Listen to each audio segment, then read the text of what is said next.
Hey everyone, per your requests, I'm starting Sword of Coming, chapters 621 through 630 of the previous episode. Upon entering Mountain Cliff Academy, Qian Ping informally introduces his opening disciple, Pei Qian, to Li Baoping. Leaving the young girls to bond, he meets with the stern yet respectful mountain master Mao Xiaodong to ensure the safety and academic well-being of his young companions from his hometown. As dusk sets, Qian Ping seeks out Li Huai outside his classroom, warmly halting the boy's clumsy martial arts attack with a smile. Demonstrating a deep maturity and profound understanding of qi refinement, Qian Ping refrains from disturbing the meditating Lin Shuyi at night, opting instead to gather his three young friends around a guest room table for a long-awaited, joyful reunion dinner, where he listens to their boisterous updates while carefully watching over his beloved disciple. If possible, you can support me via PayPal, or become a channel member to help me keep this channel running. Thank you. Now let's get back to the story of Sword of Coming audio series. Chapter 631. Li Baoping didn't like to speak when she was eating. Pei Qian didn't dare to speak. Thus it was mainly Li Huai making noise and showing off.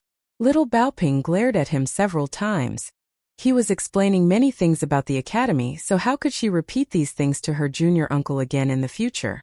Li Huai bobbed his head around and continued to impudently provoke Li Baoping. This was called being resigned to one's fate and going all out. After all, he knew that he would definitely be punished by Li Baoping in the future. Qian Ping didn't speak much, and he ate slowly as always. He spent more of his time putting food in the three children's bowls. Qian Ping, why have you suddenly changed your get-up? Li Huai suddenly asked. Where are your straw sandals? You need to be careful as it's difficult to transition from extravagance to frugality. However, Li Huai immediately bent over and howled in agony before he could even finish speaking. Li Baoping and Pei Qian had both rewarded him with a kick under the table. Qian Ping smiled and said, Truth be told, I did think about this before, and I did consider changing into my old clothes and straw sandals while I was making my way to the academy. However, I was afraid of embarrassing you guys. Moreover, I'm dressed because one needs to be very careful when traveling around the cultivation world. This Dao robe, golden sweet wine, can also aid my cultivation, so I've already become accustomed to wearing it. However, I won't find my clothes from before uncomfortable either. On the other hand, you haven't changed much at all, Li Huai. You still feel tired and fall asleep when reading, don't you? Qian Ping asked in amusement.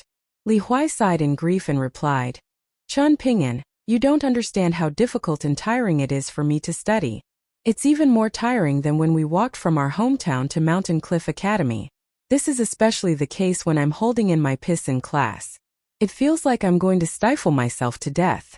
Li Baoping tapped the table with her fingers, signaling to Li Huai that he needed to be more careful with his words. Li Huai was extremely annoyed and he grumbled, How annoying! You have even more rules than the teachers. They were almost finished eating, and there was little food left on the table. I still need to visit Mountain Master Mao and discuss some matters in a moment, Qian Ping said. After that, I'll look for Lin Shuyi, Yu Lu and Xie Xie. You guys can wander around by yourselves, but remember not to disobey the academy's night curfew. Qian Ping, how many years are you going to stay in the academy for? Li Huai asked. Li Baoping surprisingly smiled at Li Huai's words. There was a bitter expression on Pei Qian's face as she trembled in fear. Qian Ping chuckled in mock anger and replied, I won't stay for too long, but I'll definitely stay for more than just a few days. Li Huai nodded in understanding. While Li Baoping and Pei Qian were cleaning up the table, he asked, Qian Ping, why don't you stay in the academy to study? That way we can also return to the Dragon Spring Prefecture together in the future.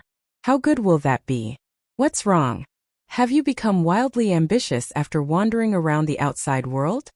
But even if you don't care about Li Baoping anymore, there's still me, Li Huai, in the academy. We're good brothers who went through thick and thin together, and I might even end up calling you brother-in-law one day. Can you really bring yourself to abandon me and leave me in the academy? You're also aware that Aoyang was crying and begging me to become his brother-in-law in the past, but I didn't agree to his request no matter how much he begged me. Make sure not to say these things in front of Lin Shuyi and Dong Shuijing, Qian Ping warned in slight exasperation. Li Huai heaved a heavy sigh and replied, Those two people? One is a quiet person who doesn't understand the concept of speaking his mind, while the other is a blockhead who can't seem to get any smarter. In my opinion, neither of them really have a chance. My big sister most probably won't become attracted to people like them. As for my parents, my mom likes Lin Shui a bit more while my dad likes Dong Shuijing a bit more. However, what's the situation in my family? My words hold the most sway, and even my big sister listens to me. So why don't we make a deal, Chen Ping'an? You only need to accompany me for 1 year in the academy. Alright, half a year. And I'll let you become my brother-in-law. You don't even need to give a betrothal gift or whatnot. Piss off. Chen Ping'an scolded with a smile. Li Huai slammed the table and exclaimed, Chen Ping'an, watch how you speak to your brother-in-law. Don't say that I haven't warned you. Li Baoping also slammed the table, causing Li Huai to instantly shrink back and fall quiet like a deflating balloon.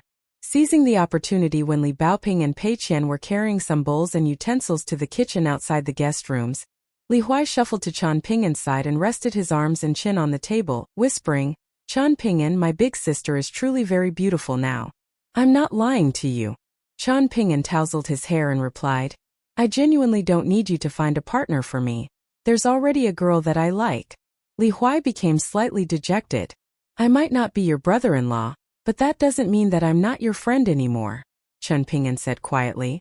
Li Huai appeared listless as he lamented. But I'm scared.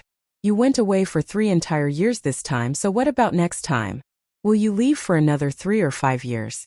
What kind of friend does this? You weren't even here when I was getting bullied by other people in the academy. Chen Ping'an didn't know how to respond. If he followed the plan in his mind, he might genuinely be gone for more than 3 to 5 years. He planned to return to Dragon Spring Prefecture before visiting Bamboo Scroll Lake, the Colorful Garment Nation, and the Watercombing Nation. Afterward, he would travel north, even further north than the Great Li Empire, which was located at the northernmost tip of the eastern treasured Vile continent. Li Huai sniffled before looking up and saying with a smile, So be it, we're all adults, so it doesn't make sense for us to mope. We'll take everything in our strides. Chen Ping'an patted Li Huai's head and said, Pei Qian seems slightly afraid of Baoping, so you can accompany Pei Qian more for the next while. Li Huai immediately giggled and replied, That tan girl? No problem. It's not embarrassing to be afraid of Li Baoping, and I'm afraid of her too. Those who are afraid of her are all gallant heroes. To say something so shameful in such a proud and confident manner, perhaps only Li Huai could do something. Afterward, Chen Ping'an paid another visit to Mao Xiaodong's study. They started to discuss the refinement of Chen Ping'an's second bonded item. Mao Xiaodong had already received Cui Dongshan's secret letter, and he had surprisingly come up with an even more refined plan than Chen Ping'an. Moreover, Mao Xiaodong had already purchased the large majority of natural treasures needed to refine the golden scholarly core, although some were still yet to be delivered to the academy. Even so, they would definitely receive all of the necessary materials before autumn came around.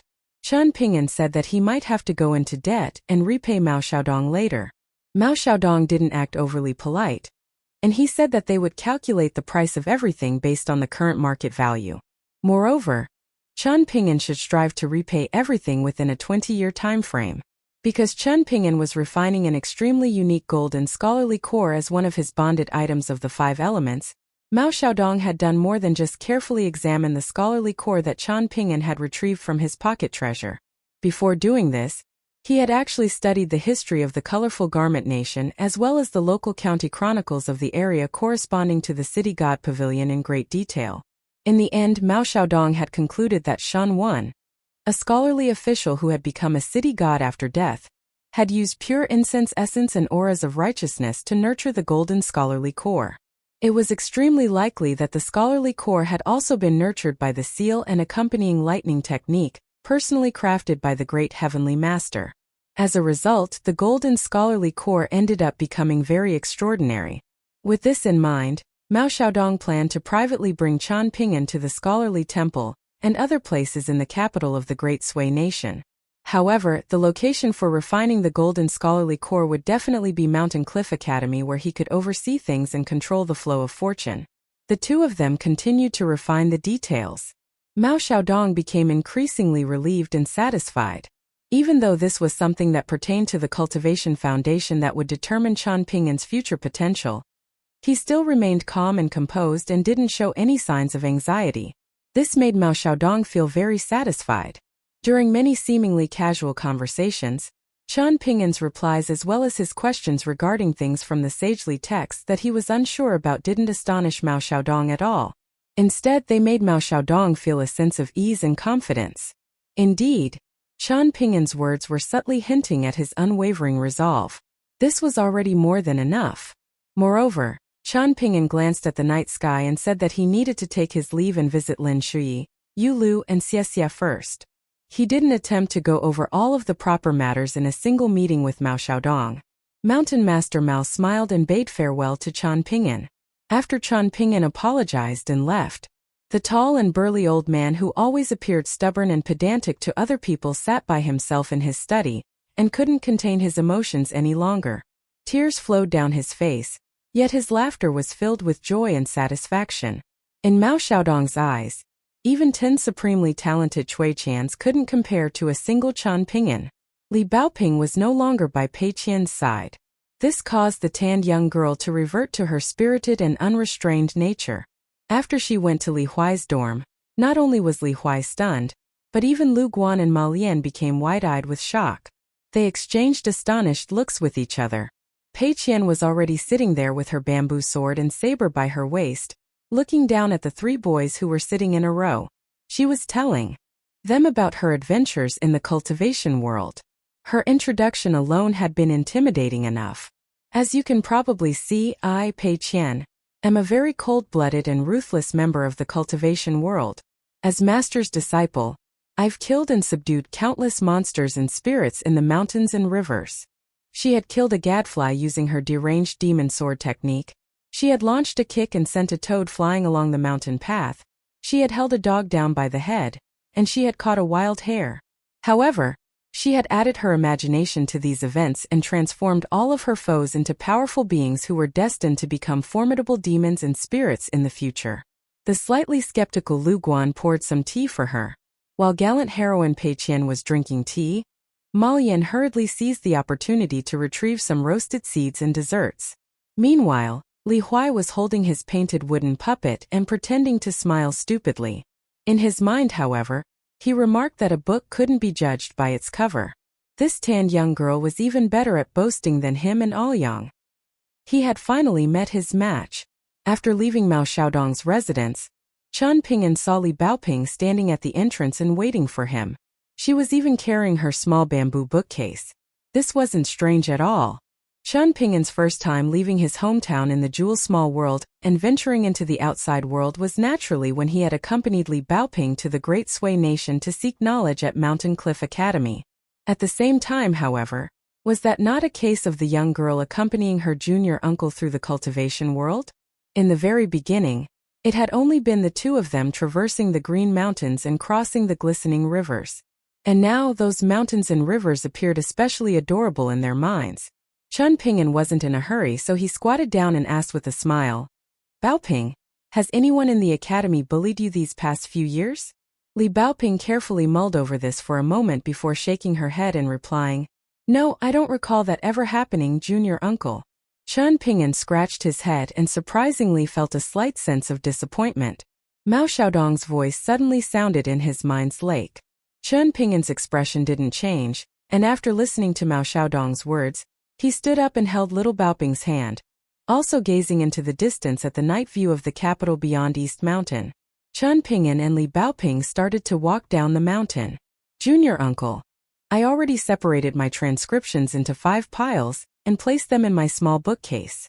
I handed them to my 5 teachers just then, but that was only enough to skip 1 month of classes. However, I have a lot more transcriptions sitting in my room, so junior uncle doesn't need to worry." "Your teachers didn't get angry?" Qian Ping'an asked. "No, my teachers didn't get angry because they're already accustomed to this. They only told me to run slower when carrying the transcriptions." "Then your teachers are quite understanding and nice." They are quite nice. However, none of them are as knowledgeable as Mr. Qi." "Why do you say that?" "Mr. Qi is the most knowledgeable person, and junior uncle is the best person." There's no need to ask why. Haha, that makes sense. Chen Ping'an first visited the courtyard that was owned by Cui Dongshan. While standing at the entrance, Li Baoping asked him whether Pei Qian could sleep at her place tonight. Chen Ping'an responded that it would be fine as long as Pei Qian also agreed. Li Baoping also asked whether she could give or lend auspicious talisman and the small silver gourd to Pei Qian, allowing Pei Qian to appear more impressive as she traveled around the cultivation world. Chen Ping'an smiled and replied that there was no current need to give Pei Qian such valuable gifts. When Pei Qian traveled around the cultivation world in the future, everything that she needed would be provided by him, her master. Moreover, it was best to keep a low profile when traveling around the cultivation world for the first time. In this sense, being able to ride on a small donkey would be good enough already. In any case, the saber halting snow was fairly similar to auspicious talisman, and there was also a decent sword called Deep Infatuation.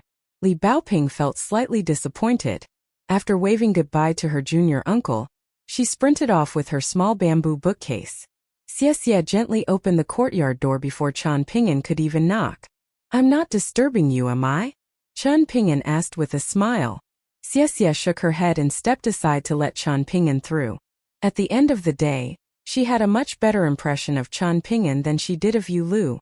She openly looked Chen Ping'an up and down for a brief moment before saying, "It's often said that girls change a lot when they grow up. But how have you changed so much as well?" Chen Ping'an entered the courtyard, and Xie hesitated for a moment before eventually closing the courtyard door.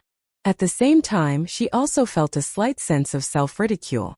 She was in a pathetic state right now, so if Chen Ping'an were genuinely deranged enough to force himself onto her, then that would be quite an impressive feat on his part. In any case, Xie was well aware of Chen Ping'an's character, and she had never been delusional enough to think that they were like-minded people. They hadn't viewed each other as old friends at first sight, nor did they harbor a deep sense of admiration for each other. It was merely the case that they didn't detest each other. Just like everyone had their own preferences when it came to calligraphy, whether they were fond of free-flowing cursive script or enjoyed proper regular script, there was no sense of superiority or inferiority when it came to these matters. Compared to her loathing of Yu Lu, Xie was much more polite and tolerant of Chen Ping'an. She pointed at the bamboo corridor outside the main building and said, "There's no need to take your shoes off. This immortal bamboo is a special breed grown in the Great Sui Nation's Green Cloud Ferry Station, and it's warm during winter and cool during summer. It's suitable for cultivators to meditate on, so before young Master Cui left, he told me to notify Lin Shui that he could come here to cultivate his lightning techniques. However, I felt like Lin Shui would most likely turn down my offer, so I didn't go over to invite a rejection." Chen Ping'an decided to take his boots off anyway before walking over.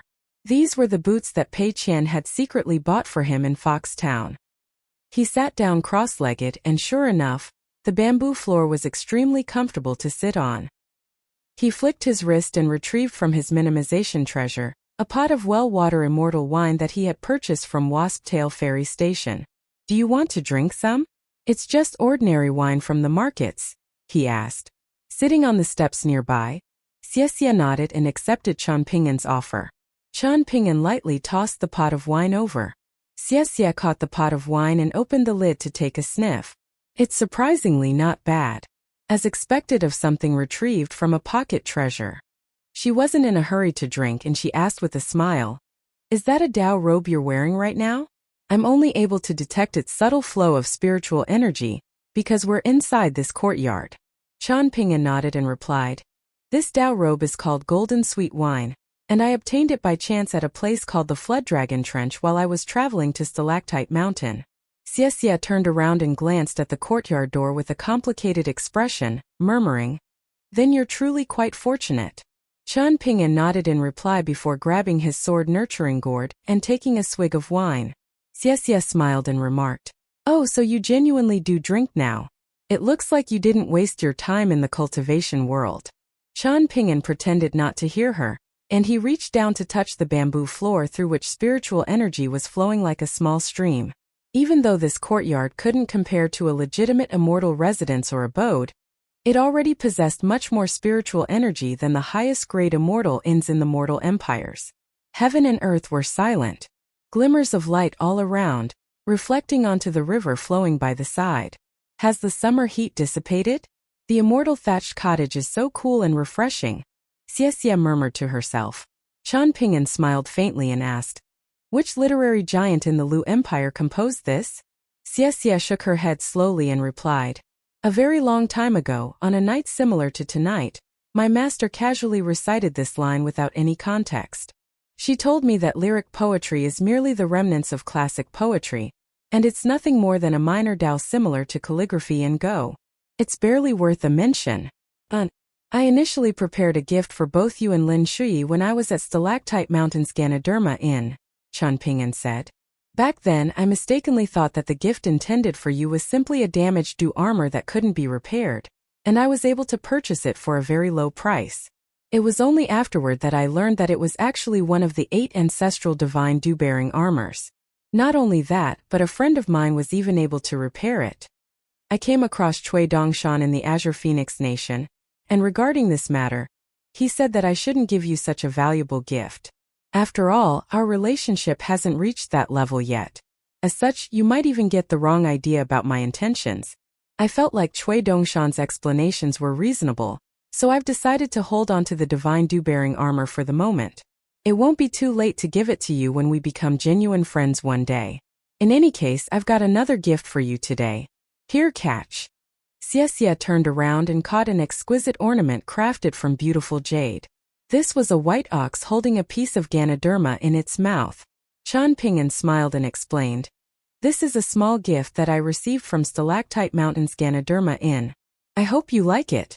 Xie smiled and asked, Qian Ping'an, are you hinting to me that as long as I become your friend, I'll be able to receive an extraordinarily valuable military treasure? Qian Ping'an smiled and offered no response. Holding the smooth and exquisite jade ornament in her hand, Xie continued, you're not that type of person. Qian Ping'an raised his sword nurturing gourd and suppressed a chuckle, saying, why thank you. Xie shot a sideways glance at Qian Ping'an and remarked, oh? You've only been gone for a few years, yet you've already learned how to speak in such a glib manner? People truly change quickly. 2. Qian Ping'an retied his sword nurturing gourd to his waist before placing his hands inside his opposite sleeves and saying with emotion, that time when Li Huai was bullied by other students, you, Lin Shui, and you Lu all stepped forward to help him. I was genuinely very happy after hearing about this, so that's why I decided to tell you about West Mountain, the divine dew-bearing armor. I'm not trying to flaunt my wealth or anything, and I sincerely hope that you and I can become friends one day. In fact, I have my own selfish reasons as well. Even if we don't become friends, I still hope that you can become good friends with little Baoping and Li Huai. That way, you can continue to look after them in the academy. There was one additional reason that Qian Ping'an didn't reveal to Xie. No matter how convoluted the relationship was, Qian Ping'an was technically still Cui Dongshan's master right now. Thus, it could be argued that he had failed to discipline his student. Cui Dongshan had taken Xie as his personal maidservant, and no matter how one looked at the situation, it was seemingly the case that Cui Dongshan was bringing harm to the young woman who was once a cultivation prodigy in the Lu Empire. However, worldly affairs were complicated, and many seemingly well-intentioned gestures would end up being one-sided decisions that brought disaster instead. Left untouched, some scars would remain painless and obscure. Once torn open, however, these scars would become raw and bloody. Qian Ping'an walked to the bottom of the steps and sat down, pulling on his boots. I'll see you off here then, Xie said in a quiet voice. Goodbye. Qian Ping'an waved his hand and said. Xie involuntarily covered her mouth and smiled after Qian Ping'an left. For some reason, she felt like Qian Ping'an was much like a cat roaming around and cheating on his partner. And now he was sneaking back home at midnight lest his partner unleash her wrathful might. Of course, this was nothing more than an inexplicable thought of Xie's. A woman's thoughts were impossible to comprehend. In any case, this was a sign that Xie was in a fairly good mood right now. Xie lifted her hand and raised the jade ornament high into the air. It looked quite nice. After leaving the courtyard that possessed some of the best feng shui in the academy, Qian Ping'an walked to Yulu's dorm where he was now living by himself. The lights were already extinguished, yet Qian Ping'an didn't hesitate in the least as he knocked on the door. It wasn't long before Yulu put on his boots and answered the door saying with a smile, What a rare guest I have. Yu Lu then returned inside to light the candles, while Chen Ping'an closed the door behind him. Afterward, the two of them sat down opposite each other. Apart from the items that the academy prepared for each dorm, it could be said that Yu Lu's dorm was completely empty right now. This was a reflection of Yu Lu's character. It was as if he weren't attached to anything at all. As the crown prince of a large empire, he remained calm and aloof from worldly affairs even after his empire was destroyed. In fact, much unlike Xie, he didn't appear to feel a burning sense of hatred toward Cui Dongshan either, even though the imperial preceptor was one of the key architects of the Lu Empire's downfall. In this regard, Yu Lu was slightly similar to martial arts maniac Zhu Lian, who had also come from an impressive background. When traveling to the Great Sui nation back then, it had often been Chen Ping'an and Yu Lu taking turns guarding the night. One would guard the first half of the night, and one would guard the second half of the night. Even if the former wasn't feeling sleepy and remained by the campfire, there was actually very little that the two of them would talk about. Oftentimes, Chen Ping'an would practice standing meditation or walking meditation, while Yu Lu would sit there and zone out by himself. If Chen Ping'an were practicing walking meditation, then Yu Lu might observe him for a short while. Yu Lu didn't drink any wine tonight. Chen Ping'an didn't drink any wine either. He retrieved the immortal book that he had also purchased from Stalactite Mountain, the Mountain and Sea Chronicle, and gave it to Yu Lu. Yu Lu naturally thanked Chen Ping'an. However, he also added that he was dirt poor right now, so he wasn't able to give Chen Ping'an anything in return. He could only express his gratitude by seeing Chen Ping'an off to the entrance of his dorm. Chen Ping'an bid farewell and left. Yu Lu lightly shut the door. He then closed his eyes and continued to stroll around his pitch-dark dorm, clenching his hands into fists before loosening them, again and again. While Yu Lu was practicing fist techniques, Xie was also sitting in the bamboo corridor and diligently cultivating. Lin Shui wasn't surprised when he saw Chen Ping'an. In reality, he had already learned of Chen Ping'an's arrival earlier. However, he had hesitated for a moment before eventually deciding against going to the guest rooms to look for Chen Ping'an. Chen Ping'an gave Lin Shui the incomplete lightning technique scripture that he had purchased from Ganoderma Inn. This scripture was annotated with the note, a solitary copy that is unfortunately missing dozens of pages, else the scripture will be priceless. Lin Shui didn't turn down Chen Ping'an's gift. Chen Ping'an smiled and said, Xie asked me to deliver a message to you. If you don't mind, she's extended an invitation to you to cultivate at her place every day. Lin Shui thought about this for a moment before nodding and replying, all right, I'll go there in the mornings whenever I'm free. Chen Ping'an didn't stay for long, and his chair was yet to become warm in the few minutes that he had sat there. He stood up and took his leave. Before Lin Shui had opened his door just then, he had clearly been sitting on a straw mat and practicing a breathing technique. Lin Shui suddenly smiled and asked, Chen Ping'an, do you know why I'm willing to accept such a valuable gift from you?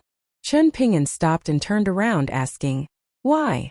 Lin Shui had already become a handsome and elegant young man, and he fell silent for a moment before replying, because I know that I'll definitely repay the favor with something more valuable in the future. Chen Ping'an nodded with a smile. Sure enough, Lin Shui was still as aloof as always. Lin Shui turned his head and glanced at his bamboo bookcase, and a smile tugged at the corners of his lips as he said, also, there's one matter where I can't thank you enough. Guess what it is? You've already made it so obvious, so what do I still need to guess? Chen Ping'an felt slightly exasperated as he replied, I merely gave you a bamboo bookcase. Even though the bookcase is made using bamboo that I obtained from Go Table Mountain back then, truth be told, it's definitely nowhere near as valuable as this scripture pertaining to lightning techniques. Lin Shui smiled faintly and shook his head, saying, guess again. Chen Ping'an thought back to their trip to the Great Sui nation and replied in an uncertain voice, was it that time in the inn? Lin Shui shook his head again, laughing heartily as he stood up to shoo his guest away. Don't think that you can waste my time and delay my cultivation simply because you brought me a gift, he joked. Chen Ping'an was completely stumped as he left Lin Shui's dorm.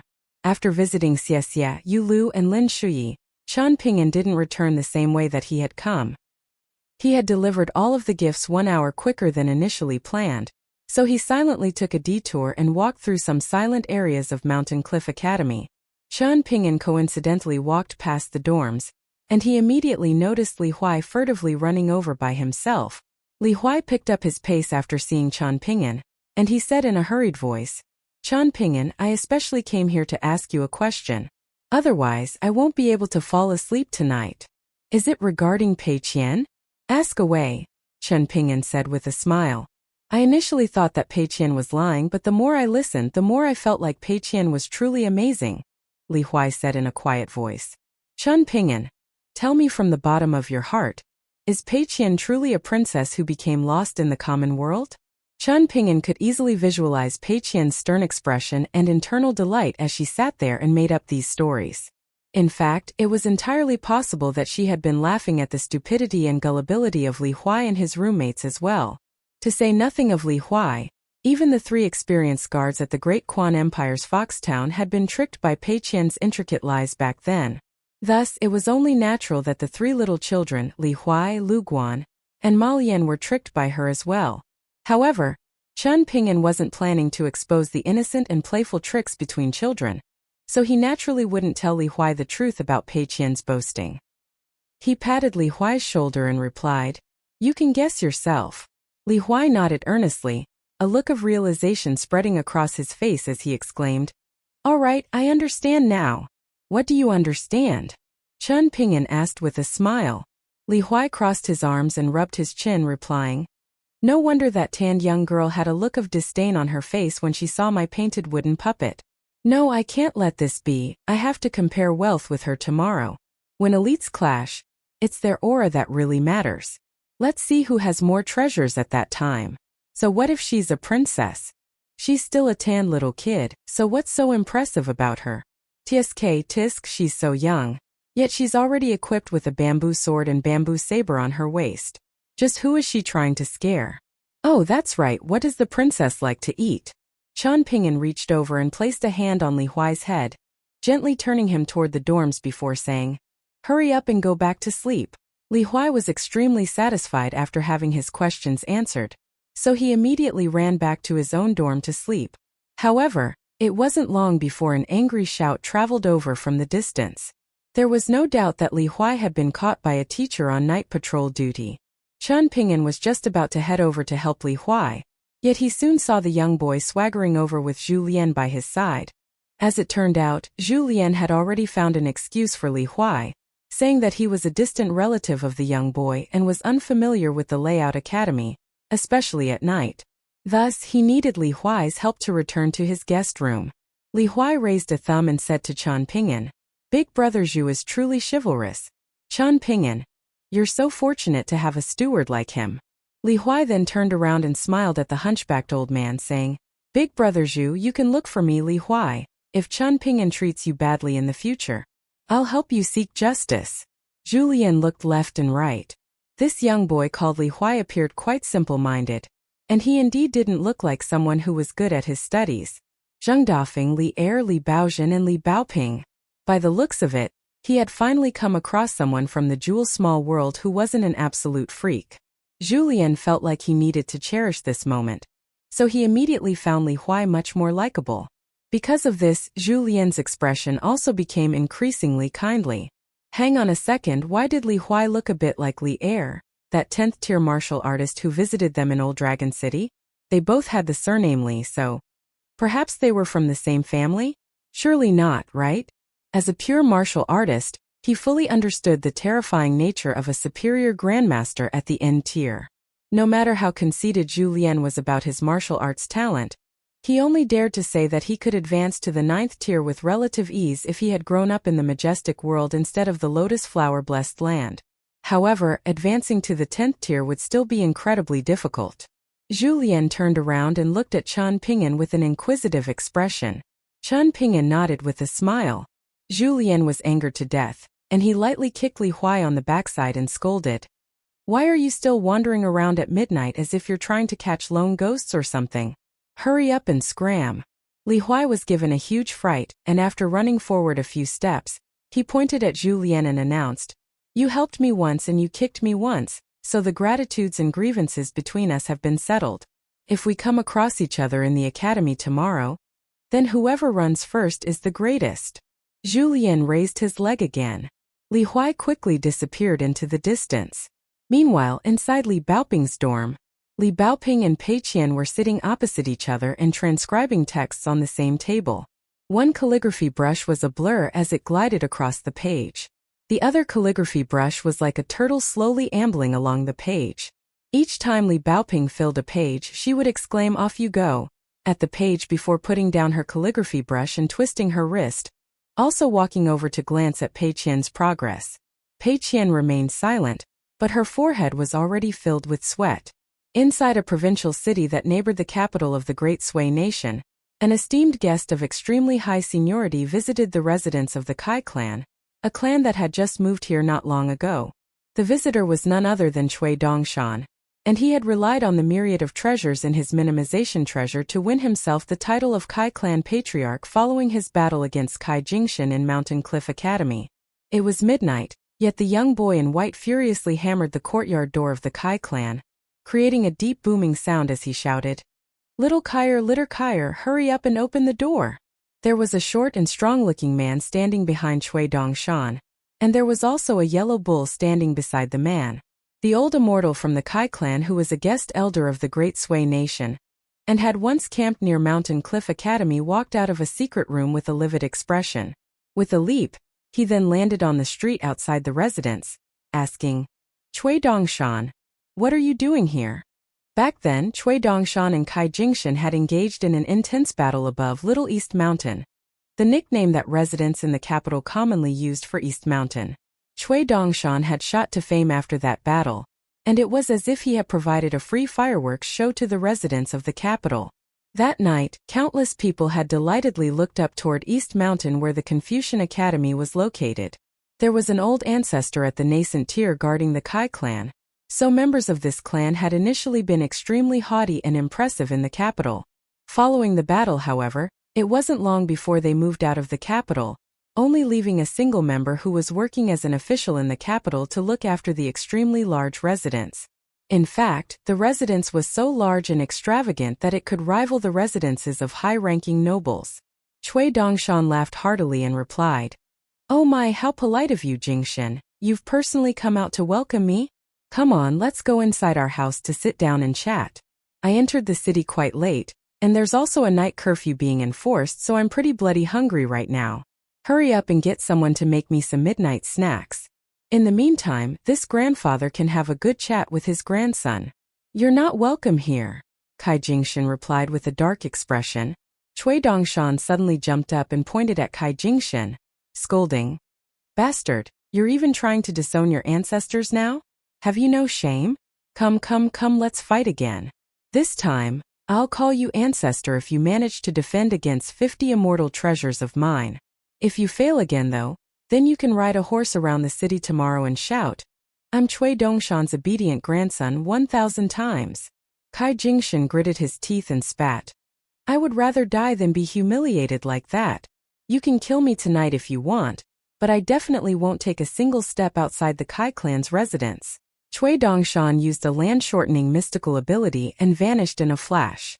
His mystical ability appeared unremarkable, yet it was actually different from ordinary Taoist techniques. Cui Dongshan quickly reappeared in his original spot and asked, "Made up your mind? Do you want to cut your own neck and commit suicide? You're very unfilial as a grandson, but this ancestor has no option but to admit that you're my descendant. That being the case, I can offer to lend you a few immortal treasures, lest you complain about not having a handy weapon to commit suicide with." The young boy with a birthmark on his glabella continued to ramble on and on. Kai Jingshan, the tall and sturdy old man, was so enraged that the qi in his dantian started to become chaotic. At the same time his aura also rose explosively. Cui Dongshan suddenly wiped the smile from his face and narrowed his eyes, saying in a sinister voice, "Little bastard, you most likely think that your ancestor had a big advantage in the academy, so you were very discontent with the loss, am I right?" Kai Jingshan's mind suddenly became chaotic, and in the moment before a life-and-death battle was about to ensue, he was shocked to discover that Cui Dongshan's pupils were surprisingly vertical. Not only that, but they also radiated with a blinding golden radiance. It was as if an unrestrained primordial flood dragon had set its eyes on Kai Jingshan. It was as if its eyes were piercing through his soul. Kai Jingshan rapidly withdrew his aura and extended a hand, saying, "Please come inside." The old steward who was peeping at the commotion through the gap between the doors had initially been feeling quite sleepy, but he quickly felt an ice-cold chill before feeling a sense of extreme grief as if he had lost his parents again. His entire body was trembling as he opened the courtyard door. Cui Dongshan walked in front and swaggered inside first. Kai Jingshan followed closely behind him.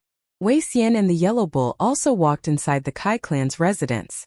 The old steward sighed in his mind after closing the door. After avoiding this troublemaker with great difficulty, their ancestor had furiously unleashed his abilities in the provincial city and helped the governor dispose of an elusive river demon, also using this fear to finally re-establish the dignity of the Kai clan. Yet, they had barely been able to enjoy a few days of peace and quiet, and this troublemaker was already at their place again. They were truly having a bad run with unwelcome guests.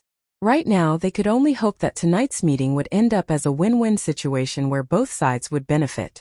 They truly didn't need any more trouble. Cui Dongshan kept asking for midnight snacks prepared with sincerity, so Kai Jingshan forcefully suppressed his displeasure and offered a pot of the most expensive wine in the provincial city to that pure martial artist called Wei Xian.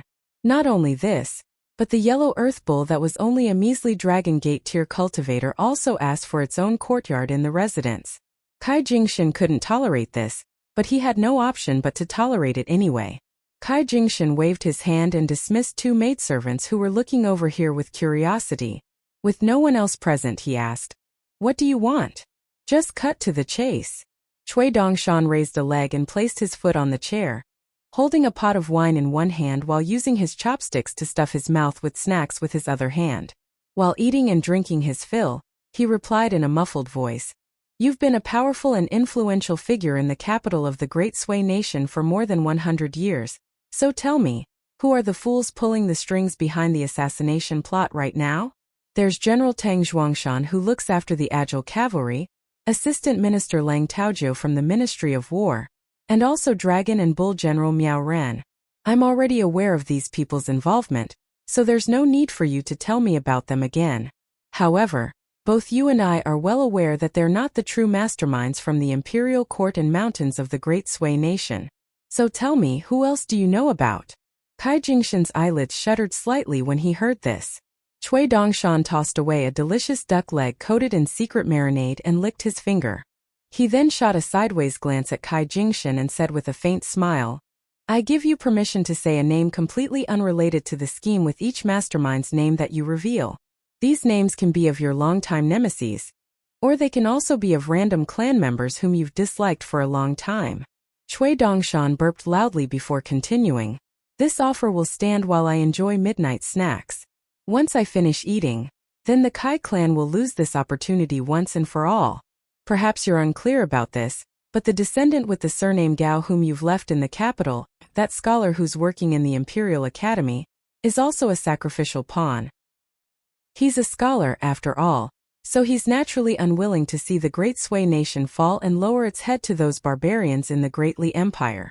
This is entirely understandable.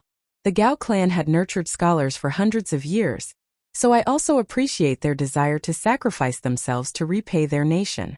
However, my understanding and appreciation won't do any good. So, Kai Jingshan, the decision is yours to make now." Cui Dongshan started to stuff his face with food again. "I need to confirm one thing first," Kai Jingshan said in a solemn voice. "Is it true that Kai Feng is deeply involved in this matter? Do I need to waste my breath to explain Kai Feng's scholarly disposition and grand ambitions to you?" Cui Dongshan asked with a sneer. "Do you genuinely view me as the old ancestor of the Kai clan now?" There was a pained expression on Kai Jingshan's face. He was indeed a nascent tier earth immortal who could peer down at the nobles of the nation, and he was indeed one of the few great guest elders in the imperial court. As the ancestor of a clan, however, it was only natural for him to feel the need to protect his descendants. Their deceased ancestors could only rely on mystical and intangible hidden virtues to protect their descendants, while cultivators like Kai Jingshan could act carefully and give their full support to talented descendants of the clan without detrimentally affecting their own cultivation. As for whether these descendants embarked on a path of scholarly research, military pursuit, or cultivation, and as for whether they brought prosperity and honor to their clan and ancestors, this was further a responsibility of the clan ancestors. In the past 100 or so years, the Kai clan had only managed to produce a single mediocre qi refiner. Even though this qi refiner had received a fair amount of guidance from Kai Jingshan, as well as a large number of immortal coins, he was still stuck at the abode tier right now and faced very limited potential in the future. Thus, Kai Jingshan had placed more of his hopes in Kai Feng, who had achieved second place in the imperial examination. In fact, Kai Jingshan had already made the necessary preparations for everything: Kai Feng's promotions in the next 50 to 60 years, his honorary title bestowed by the emperor after his death, the appearance of his own soul in some place, the imperial court of the great Sui nation appointing him as the city god of some prefectural city, his work as a city god for the next 100 or so years, and his gradual promotions to become the city god of a provincial city. Everything was planned, so Kai Feng simply needed to fulfill his responsibilities and go with the flow. That way, he could enjoy a smooth sailing journey and eventually become a high-ranking city god of a provincial city.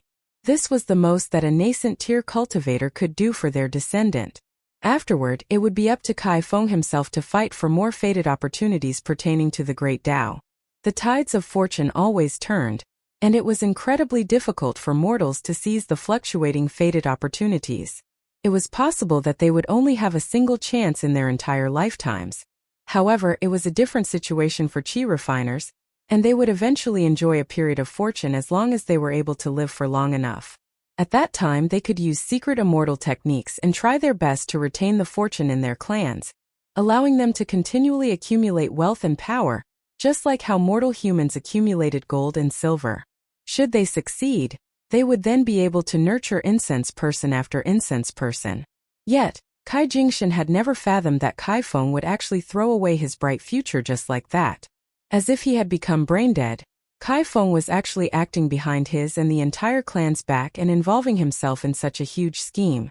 Cui Dongshan lightly put down his chopsticks. Cui Dongshan casually set down the chopsticks in his hand, then lowered his head and placed the two chopsticks neatly side by side. After that, he raised his head again and smiled as he said, "It seems like you're convinced that I won't do any killing here." He then clapped his hands together as he rose to his feet and continued, "You made the right gamble. I'm not going to just do whatever I please and go on a killing spree here. After all, I still have to return to Mountain Cliff Academy. So be it then. As your ancestor, this is the extent of what I can do for you. So all of you will have to fend for yourselves from now on." Kai Jingshan raised a hand indicating for Cui Dongshan to return to his seat, then asked, "How can you prove to me that you can call the shots in the imperial courts of both the Great Sui Nation and the Great Li Empire?" Cui Dongshan leaned back against his chair in a lazy manner, playing with his own hair as he replied, "I have no way to prove that to you." Kai Jingshan could only take a step back, asking, "In that case, how are you going to get Kai Feng out of this mess?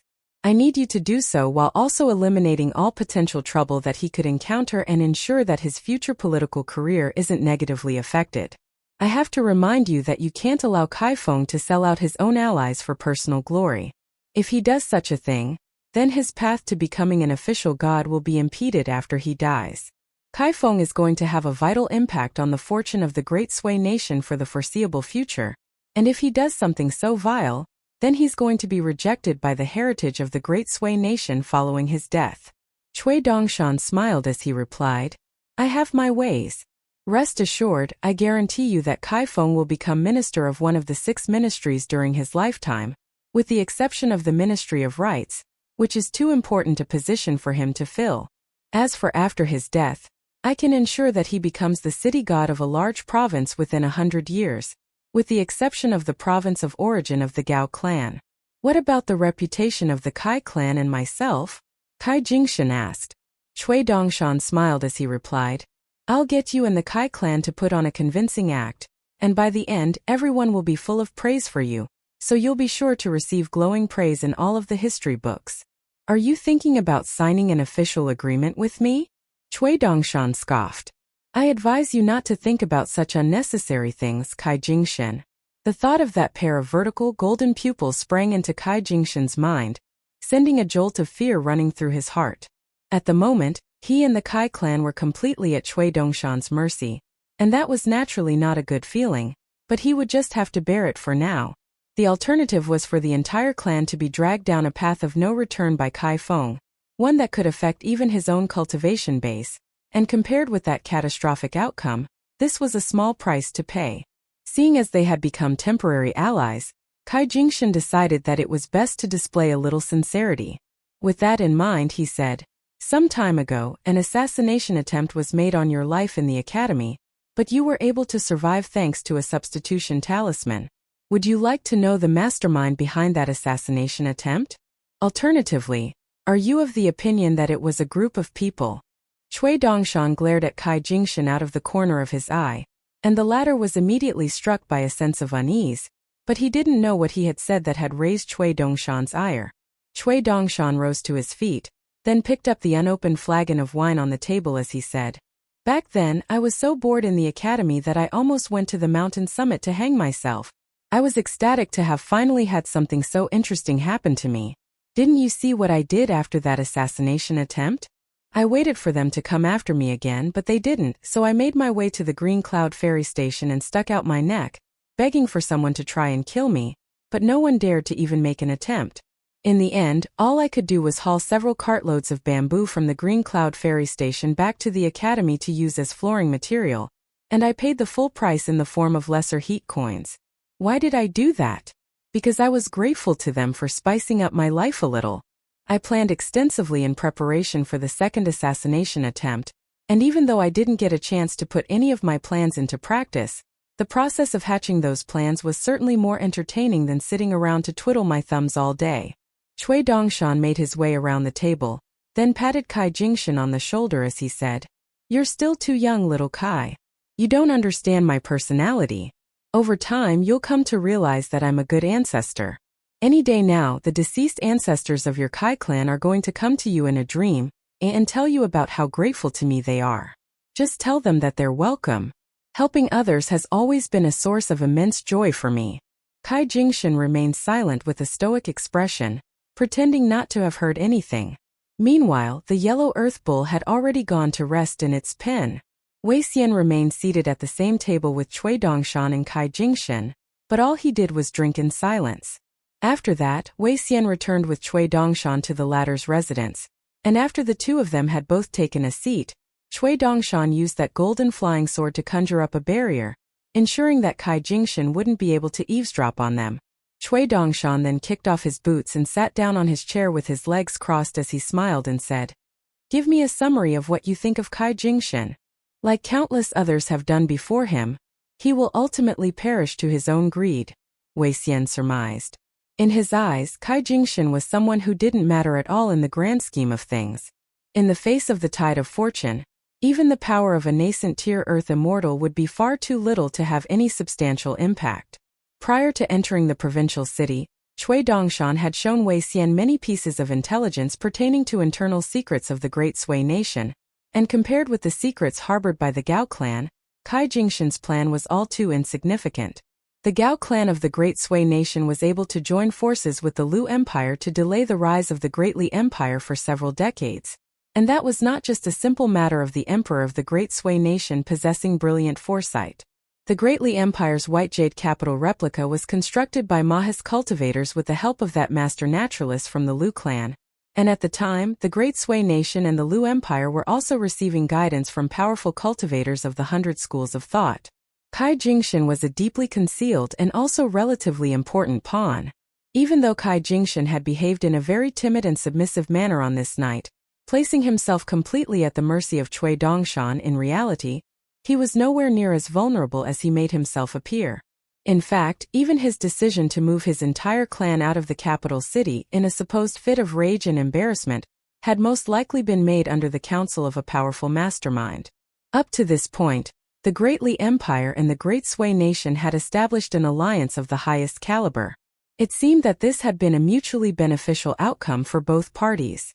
The Great Sui nation didn't have to contend with the army of the Great Li Empire, earning itself over a century of precious time in which it could rest and recuperate, and all it had to do was give up some insignificant border nations like the Yellow Court nation. As for the Great Li Empire, it was able to preserve its power and continue its southward expansion, reaching the border of the luminous Vermilion Empire like an unstoppable juggernaut. However, beneath this jovial and peaceful exterior, both the Great Li Empire's Song clan and the Great Sui nation's Gao clan were hatching their own plots.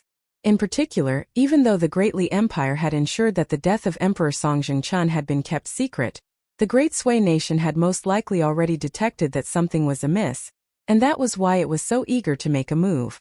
Even though the Great Li Empire's army had already conquered half of the eastern treasured Vile continent and appeared completely unstoppable, its hold over its newly gained territory was still rather tenuous. So if the Great Sui nation were to stage a concerted resistance along with Lakeview Academy and the luminous Vermilion Empire, then the tables would be instantly turned, and not only would the Great Li Empire be forced to cough up all of the new territory that it had countered, even its original territory would be under threat.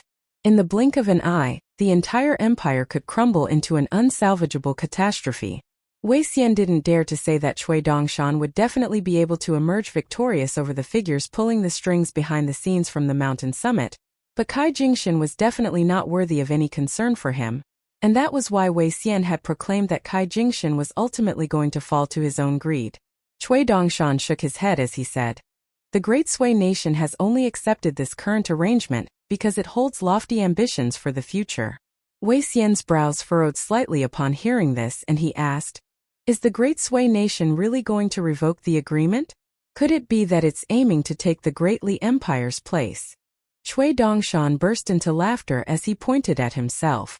Wei Xian faltered slightly upon seeing this, then cupped his fist in a salute as he said, "Your foresight is truly unmatched, Imperial Preceptor. Just call me Mr. Cui from now on.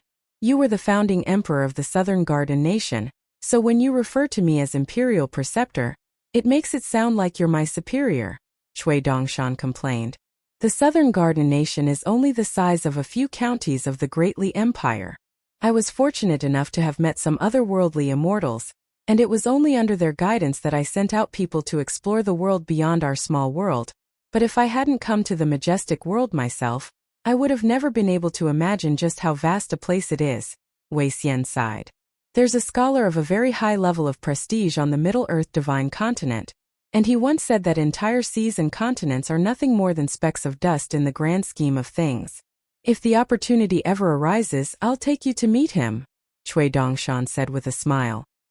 He then grabbed onto the armrests of his chair and began wiggling his own body from side to side, causing the chair to move in a rickety fashion. It was as if he were riding atop a horse, presenting a rather comical sight to behold. However, Wei Xian had already grown accustomed to this from the time that he had spent with Cui Dongshan, acclimating himself to Cui Dongshan's bizarre mannerisms far faster than the likes of Yu Lu and Xie Xie. It seemed that as a former emperor, he had a much keener eye for the bigger picture, thereby allowing him to overlook many trivial details. Right now, the Great Sui nation and the Great Li Empire are competing against one another to see who has more firepower hidden up their sleeves. Regardless of what decisions are made by Kai Feng and Kai Jingshan, they won't have any substantial impact. The reason why I'm choosing to stay in the provincial city rather than the academy in the capital is not actually as complicated as you think it is. My teacher cherishes little Baoping more than anyone else, and Mao Xiaodong is a huge blabbermouth, so he'll be sure to tell my teacher about this rather unglamorous plot hatched by the Great Sui nation. If I were to go to the academy now, my teacher would definitely denounce me for getting involved in this mess," Cui Dongshan explained. "If I were to talk to my teacher about the greater good and the bigger picture, that would only make him detest me even more, and I may not even be able to continue as his student. However, this is still something that I have to do.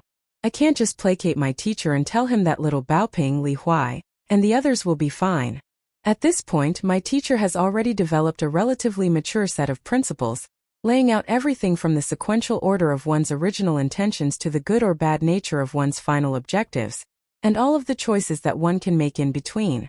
Compared with him, I have a much more cold-blooded and expedient way of doing things, and my philosophies will not be agreeable with him. Hence, it's much better for me to hide here for now and do some things to make up for my transgressions, and only after that will I return to the academy to accept my punishment. Hopefully, the worst outcome is that I receive a beating from my teacher." At the very least, that would be better than having my teacher completely lose hope in me. If that happens, then I'm screwed.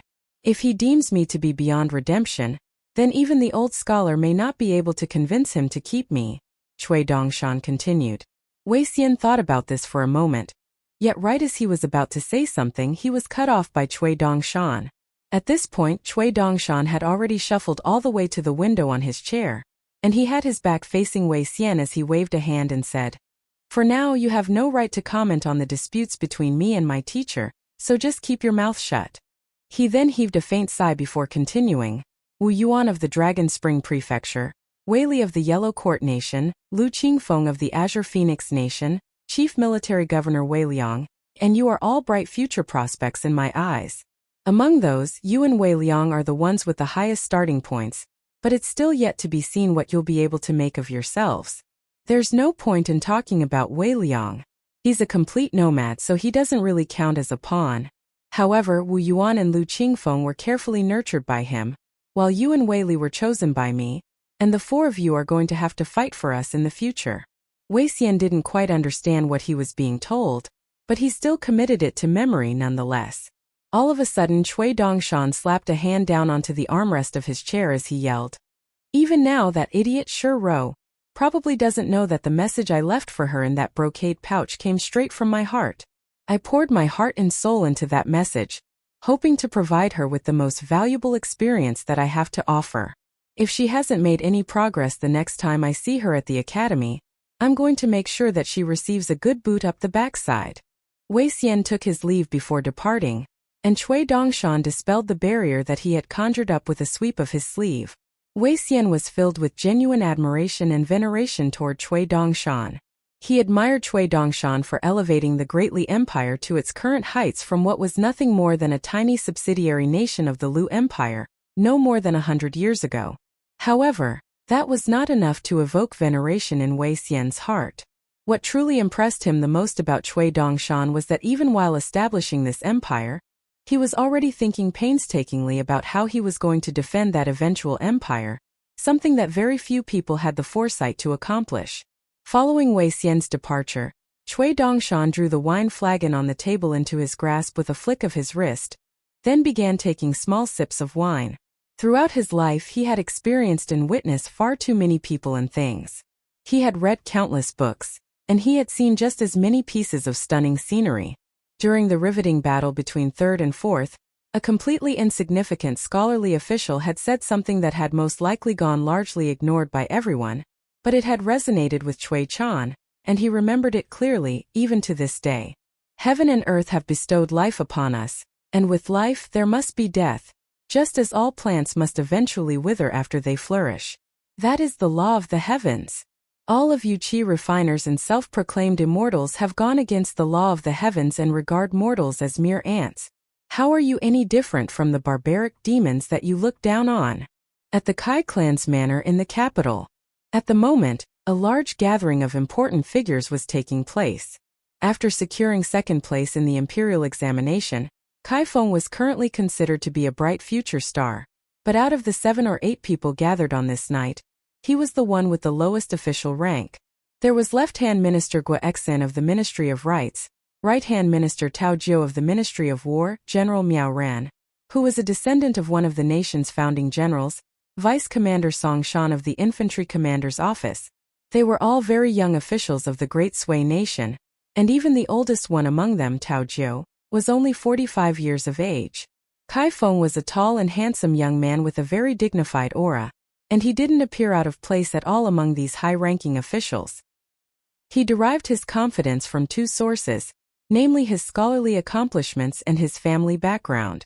As the old ancestor of the Kai clan, even if Kai Jingshan had already been reduced to a laughingstock, he was still a nascent tier earth immortal who had protected the capital city for many years. Everyone was drinking either tea or wine, and all of the official matters between them had already been discussed. There was a very good chance that the future direction of the Great Sui Nation, and even the entire Eastern Treasured Vile continent, could be decided by the outcome of this discussion. The Thousand Elders banquet was going to be held by the Emperor in just 5 days, and this was the perfect time to strike. The newly crowned Zhuangyan of the past imperial examination was also present, And he also sprang to his feet before hurling his cup to the ground, smashing it into pieces as he declared, "A son can have no second father, just as a subordinate can serve no second master. Death must come before dishonor. Don't forget that most of the 36 founding officials of our great Sui nation were Confucian scholars." Adrenaline was pumping through everyone's veins and someone yelled, "Death to Mao Xiaodong!" Someone else was shedding tears as he slammed a hand heavily down onto the armrest of his chair, and he yelled, "How could our great Sui nation bow down to the savage Song clan? We conceded defeat without even putting up a fight. This is an utter disgrace." Shortly thereafter, everyone parted ways, and Feng didn't escort anyone out of the manor as that would attract too much attention. Song Shan had taken measures to ensure that all of the nightly patrols near the manor had been replaced with his most trusted subordinates, but it was still better to be safe than sorry. In the wake of everyone's departure, Feng sat alone in the guest hall with a fervent look in his eyes. In the great Sui nation's time of need, I must be the one to rise to the occasion. Miao Ran and the newly crowned Zhuangyun were departing in the same carriage, and as the two of them sat across from each other in the carriage, a self-deprecating look appeared on Miao Ren's face at the sight of the composed young man. Even though he was many years the young man's senior, the latter was far more calm and collected than he was, as expected of someone who had been deemed to possess the makings of a prime minister. Alongside Li Changjing of Mountain Cliff Academy, Chu Tong of Phoebe Creek and Feng, the four of them were referred to as the four spirits of the capital, renowned as the brightest prospects of the younger generation. On top of that, there were also the 4 stars, which included the likes of Pan Yuanchun, the son of the deceased general Pan Maozhen. However, they were all descendants of generals, and after the youngest Pan Yuanchun left the academy to join the border army, all 4 stars had officially become men of the military. Out of the 4 spirits and 4 stars, 4 of them came from privileged backgrounds, such as Chu Tong and Pan Yuanchun, while the other 4 had to work their way up from nothing, such as Zhang Dai and Li Changjing. Miao Ren knew that there were as many as 3 of these brilliant young men with bright futures ahead that had been swept up in this plot, so he felt like all of the heroic spirits of the great Sui nation would grant them their blessings. Miao Ren lifted the curtain of the carriage to take a glance outside, upon which he discovered that it was already very late at night, but still a very long time away from daybreak. On the way back, Chan Ping'an was still contemplating what he had been told by Lin Shuyi, but no matter how he racked his own brains, he couldn't think of anything that he had done that warranted so much gratitude from Lin Shuyi. Chen Ping'an wouldn't have been surprised at all to hear that little Baoping and Li Huai had missed him greatly. After all, they were still very young. However, Lin Shuyi was different. Perhaps it was due to his sensitive background, but he had always had great attention to detail and mental fortitude. On top of that, he harbored lofty ambitions, so Chen Ping'an wasn't taken aback at all to hear that he had set foot on the path of cultivation so early during his education. Zhu Lian had a very sharp intuition, and instead of immediately returning to his own guest room, he followed Chen Ping'an into the latter's room before asking in a quiet voice, "Is something wrong?" Having endured multiple battles of life and death together, the two of them had developed a great deal of tacit understanding with each other, and Chen Ping'an kept no secrets from Zhu Lian here, pouring out 2 bowls of wine before nodding as he replied, "Mountain Master Mao told me that some people in the Great Sui Nation's capital will be targeting the students of the academy in the near future, taking advantage of the timing of Thousand Elders' banquet to make their move. There will be envoys from the Great Li Empire in attendance, so if something goes wrong in the academy during this time, then the perpetrators will be able to pit the 2 nations against each other, thereby ruining the tenuous peace between them, and there's a very good chance that this could lead to a full-blown war. All of the officials of the Great Sui Nation have already become very disgruntled by the policy of appeasement adopted by the emperor. Not only that, but countless scholars across the nation are also furious, while the ordinary citizens of the nation are unable to understand why their nation is bowing down to the Great Li Empire. The stage is already set, and all that's required is a catalyst to set things into motion. If that happens, then the Great Sui Nation's hand will be forced, and the emperor will have no choice but to revoke the alliance between the 2 nations," Zhu Lian mused. "Normally, I wouldn't care about these political matters. While I'm against the notion of instigating conflicts, I can understand that these officials are only doing what they think is best for their nation, so there's nothing reprehensible about their actions. However, Their plot is going to affect Baoping and the others. Chen Ping'an's voice trailed off here as he downed the wine in his bowl in one go, and Zhu Lian couldn't help but be a little taken aback by the intense killing intent currently emanating from Chen Ping'an's body. He opened his mouth to say something but then decided against it. Chen Ping'an poured himself another bowl of wine, then said, "I'm aware of the situation that I'm in. I'm a very cowardly person, and I'm always afraid to entertain my own whims, but after that near-death ordeal in the face of Du Mao and my subsequent encounter with Li Baozhen, it became clearer and clearer to me that something has gone wrong with my mental state. In fact, there's a very good chance that this can be traced all the way back to the breaking of my bonded porcelain. In any case, it's a very troublesome situation for me to deal with. What do you plan to do about it, young master?" Zhu Lian asked in a concerned manner. This seems to concern the so-called knots in one's heart, or what cultivators refer to as internal demons. "I just have to read more books," Chen Ping'an replied with a smile as he raised his bowl before touching it to Zhu Lian's. Looking at Zhu Lian's flabbergasted expression, a wry smile appeared on Chen Ping'an's face as he said, "That's not a joke." Zhu Lian took a sip of wine as he shook his head. "If that's not a joke, then there are no jokes under the heavens. Even prior to arriving at the academy, I had already begun reading deeply into various books that contained sagely teachings," Chen Ping'an continued. "Why do you think it was that I had looked into legalist books back in the Azure Phoenix Nation? It was because I had discovered that solely reading Confucian books didn't shed light on some of the concepts in my mind that I couldn't clearly identify and articulate. It was Cui Dongshan who suggested to me that I should cross-compare the teachings of Confucianism to the fundamental principles of legalism, and looking back now, this has indeed been a worthwhile endeavor. Only upon arriving at the academy and seeing the inscriptions on the ruler hanging from Mountain Master Mao's waist was I struck by a moment of enlightenment and came to the realization that I was on the right path. In the past, I had only been forging ahead instinctively without any sense of direction, and I had no idea where I was going. You may not be aware of this about me, but the type of mental state that I fear the most is..." Chen Ping'an's voice trailed off here as he began searching for words. "One of aimlessness and directionlessness," Zhu Lian suggested. "That's roughly what it is," Chen Ping'an replied with a smile. "All I need is to see someone standing in a distant or high-up place. No matter how distant or high up they are, I'll feel a sense of reassurance as long as I can see something to aim for. As a wise sage once said, follow your heart, but don't overstep your boundaries, and all will be remedied." Zhu Lian was holding his bowl of wine aloft, but it didn't feel right to drink from it, nor did it feel right to not drink. There's no reason required to drink wine. "Drink up," Chen Ping'an encouraged, and the two of them downed the contents of their bowls. For martial artists, battles of life and death were the best catalyst to spur advancements in one's cultivation base. Hence, now that he was a qi refiner, why couldn't he advance his cultivation base through honing his own mental state? Much like a sword sharpening itself on a chunk of dragon-slaying platform? Back on the central mountain in the sky-holding nation, Zhu Lian had thrown a punch at Pei Qian on the immortal ship, only for the latter to evade his punch. Shi Ro wasn't a pure martial artist, so she didn't understand what was so brilliant about Pei Qian's ability to instinctively dodge that punch.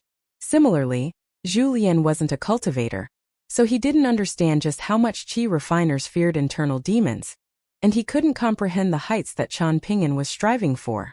After having some wine, Zhu Lian said, "I heard from Shi Ro that you almost got into a fight with Lu Boqi on top of the wall in the Lion Garden. At the time, Shi Ro was behind you, and she noticed that as soon as you grabbed onto the hilt of your longsword, you immediately suffered burns on the palm of your hand, forcing you to conceal your hand up your sleeve so that Lu Boqi couldn't see what had happened. Is that true?"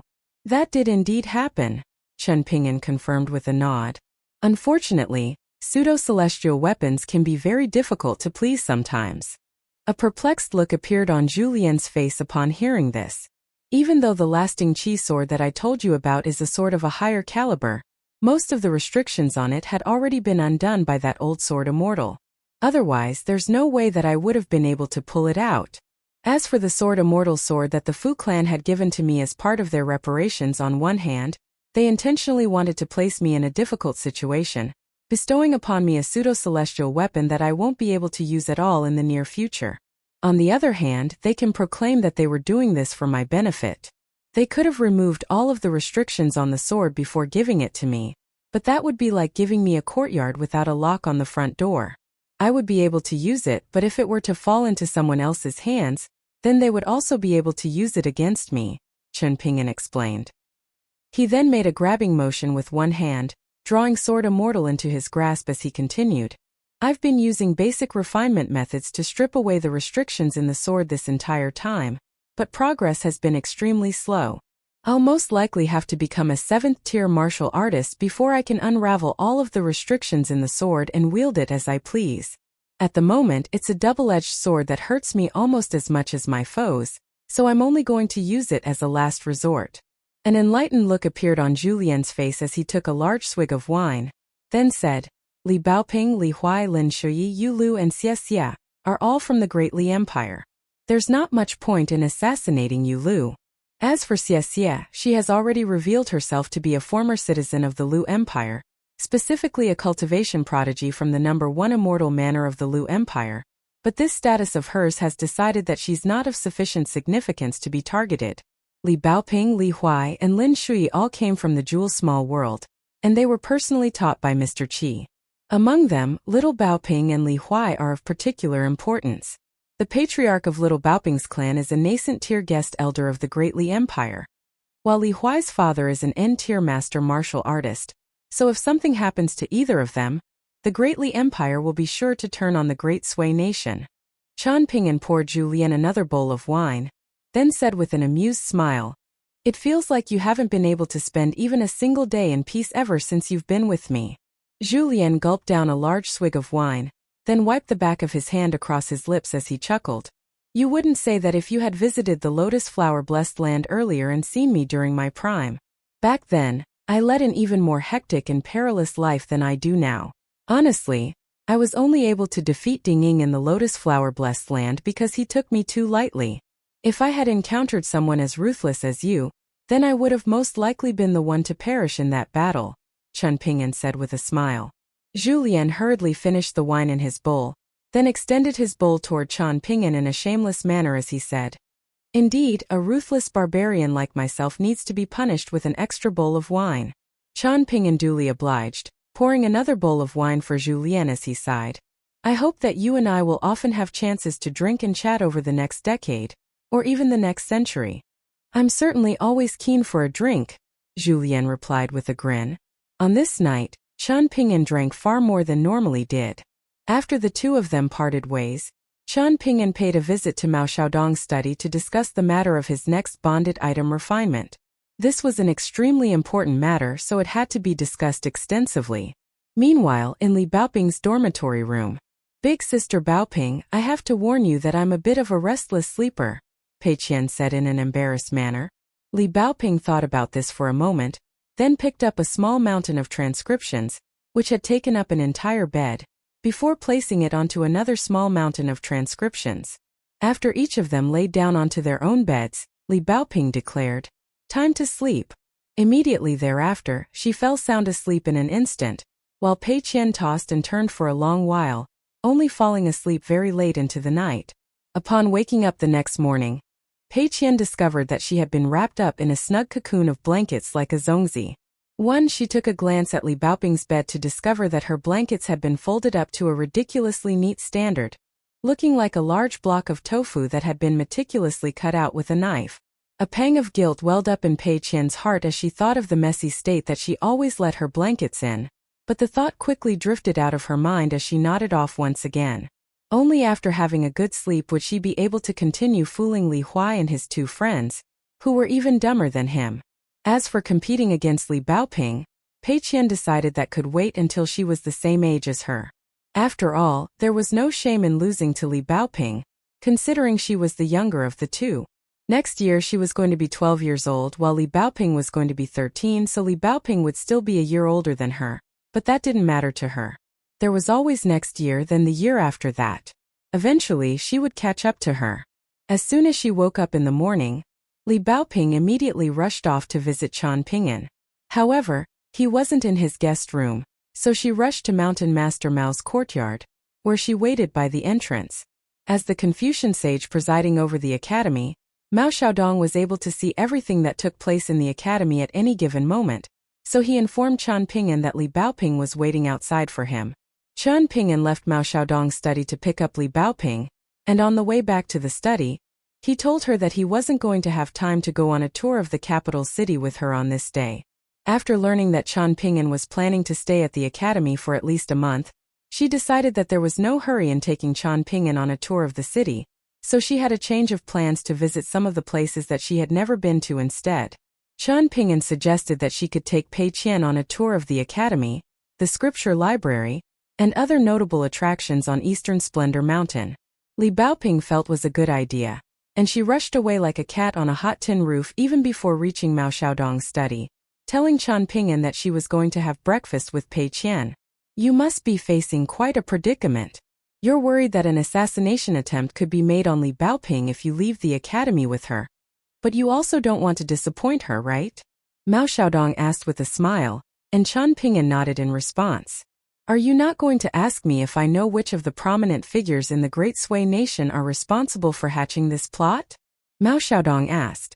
Chen Ping'an shook his head in response.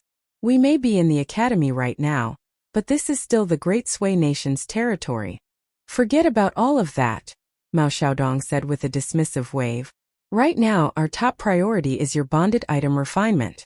The teachings of Buddhism tell us that if we can discard our worldly fixations, then what we currently regard as adversity and suffering will no longer appear that way to us, thereby achieving a state of perpetual bliss.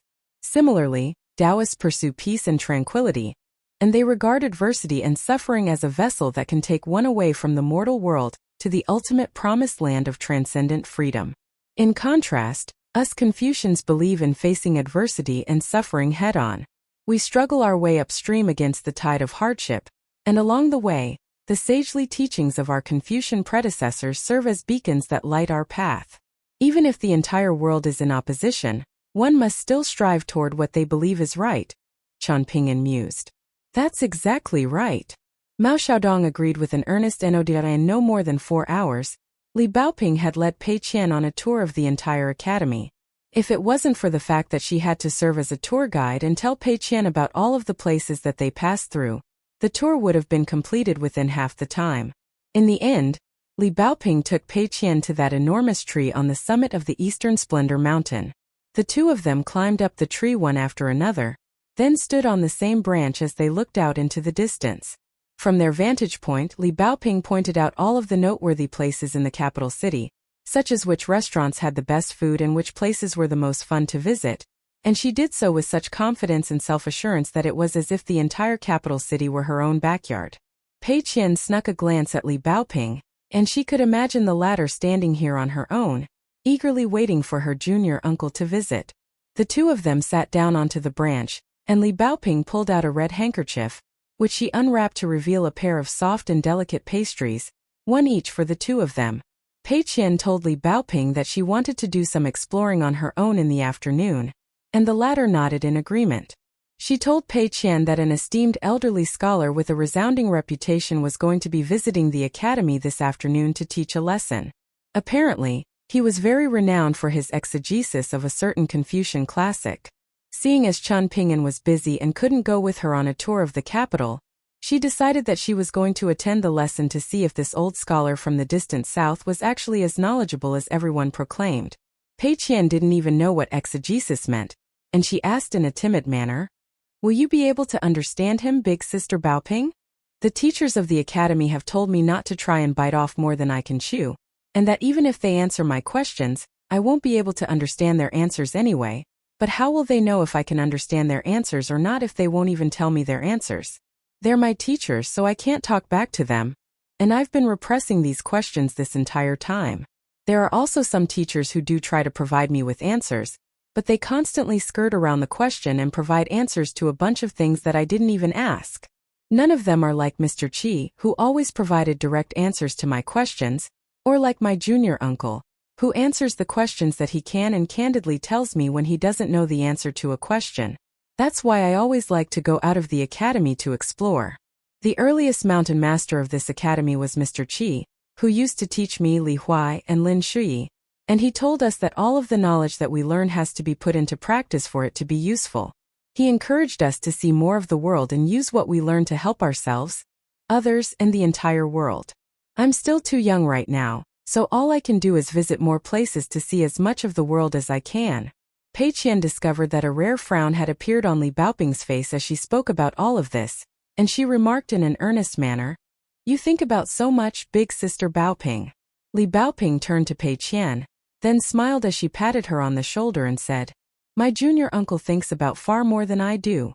She then began swinging her feet as she sat on the branch, and she continued with a serious expression, "Cui Dongshan once told me that someday, my junior uncle is going to meet the woman that he loves the most, and once that happens, I'll only be ranked second in his heart. Perhaps someday, I'll also meet someone that I like more than my junior uncle, and he'll only be able to rank second in my heart as well. I think that's a load of nonsense. I wouldn't mind it if junior uncle found someone that he likes more than me, but there's no way I could find someone that I like more than him. Isn't that right, Pei Qian?" Pei Qian hurriedly nodded in agreement. Li Baoping was very pleased with Pei Qian's attitude, and she patted her on the shoulder as she said in a meaningful and heartfelt manner, "You have to learn to be more mature when you're out traveling the world with junior uncle in the future. You can be a little naughty here and there, but don't be naughty and cause trouble for him all the time. Someone as good as my junior uncle doesn't just come falling out of the sky. He also has his own troubles and concerns, so you need to try and lift as much of the burden on his shoulders as possible. Can you do that? Back when I was with junior uncle he never drank, yet he's drinking now, so that must mean that you're causing too much trouble for him, to the point that he has to drown his sorrows, isn't that right?" Pei Qian nodded earnestly in agreement once again. Shortly thereafter, the two of them climbed down the tree together. Li Baoping was going to attend the lesson taught by that foreign scholar, so she quickly rushed away. Li Baoping was undoubtedly the youngest one among all of the teachers and students in the academy, and she was constantly darting around like a bright red blur, so she attracted a great deal of attention wherever she went.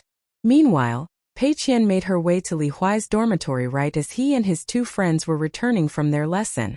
As usual, the three of them were together.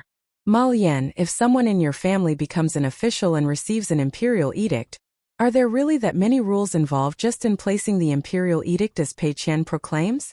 Lu Guan asked. Ma Yan nodded vigorously in response. "She's wrong about some minor details, but overall, it really is roughly as she described. Also, is the alcove bed that Pei Qian claims to have slept on in the past really big enough to fit all of that stuff that she was talking about?" Ma Yan nodded in response once again. "My big sister has an alcove bed, and it really is that big." A resigned look appeared on Lu Guan's face as he sighed. "That settles it then, she really is a princess. What formalities will we have to observe the next time we see her? Will it suffice just to bow down to her?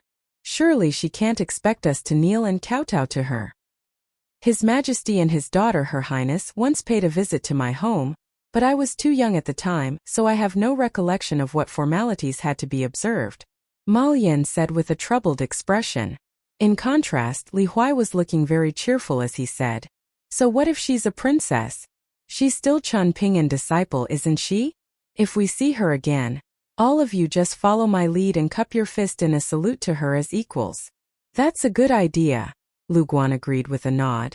"She told us last time that she was a member of the cultivation world, so let's regard her as such."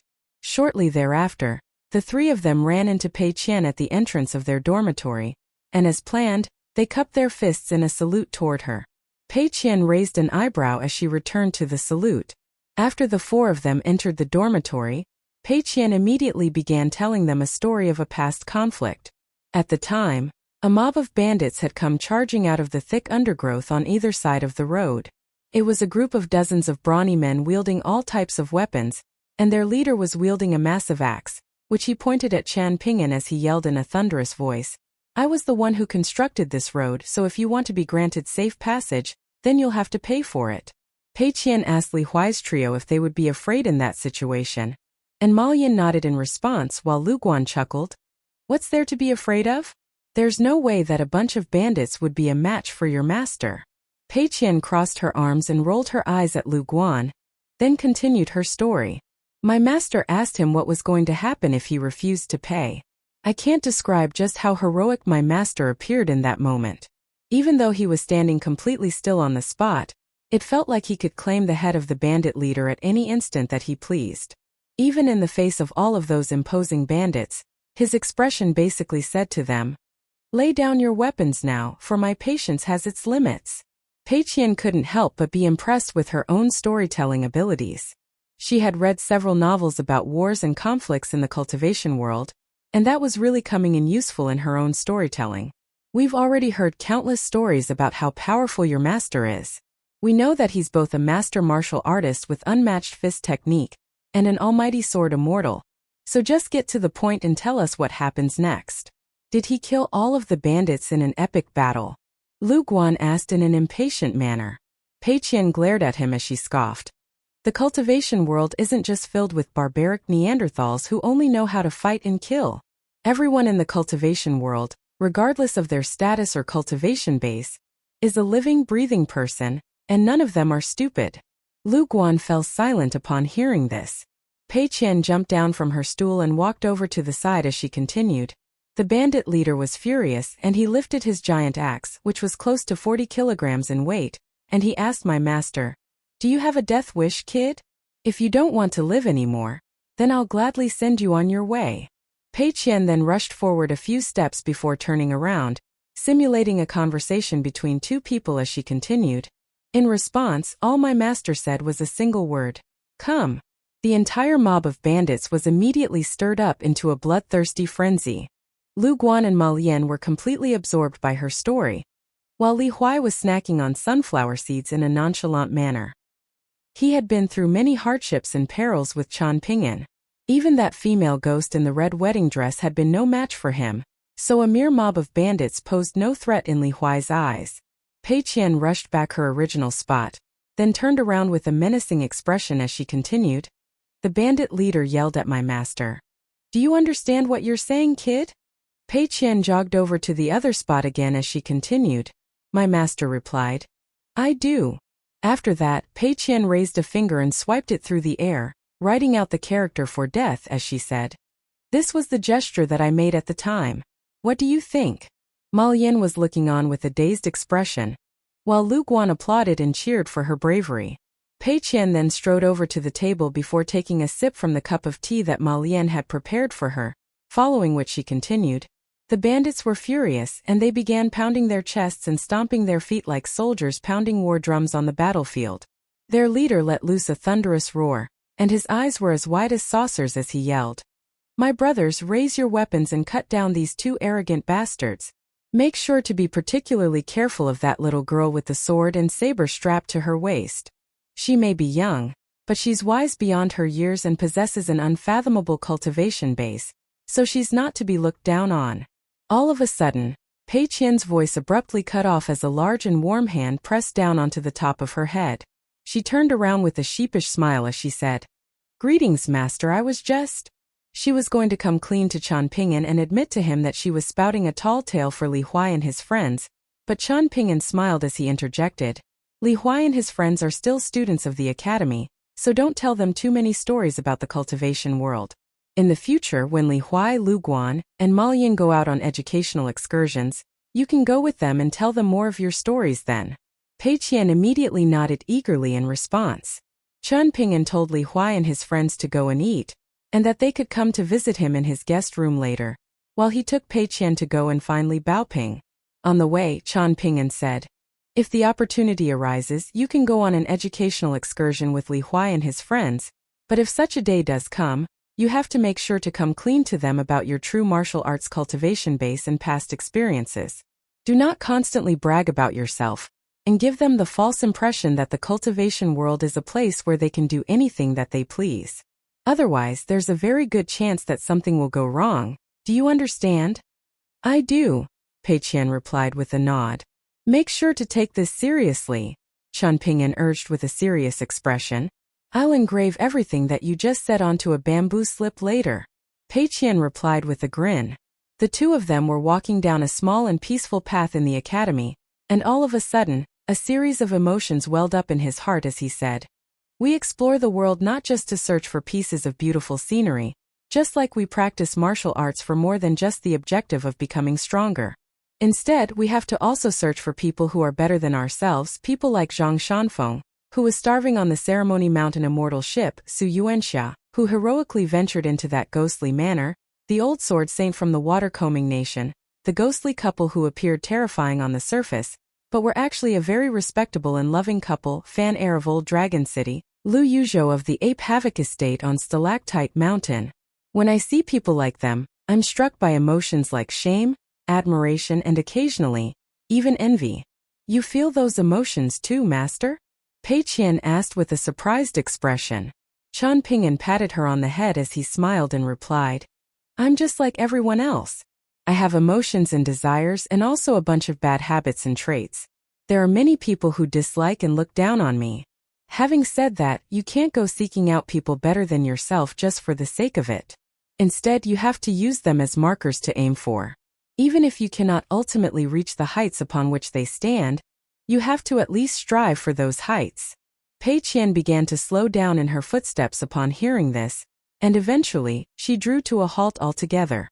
After walking a few more steps, Chen Ping'an turned back to face Pei Qian, then asked with a smile, What's wrong? Pei Qian smiled as she replied, Big Sister Baoping said to me that someone as good as you doesn't just come falling out of the sky, but back when we first met, it really did feel to me as if you had suddenly fallen out of the sky. You should go and tell Baoping that if you dare, Chen Ping'an said with a smile. I wouldn't do that. I'm not an idiot. Pei Qian scoffed as she rushed over to Chen Ping'an.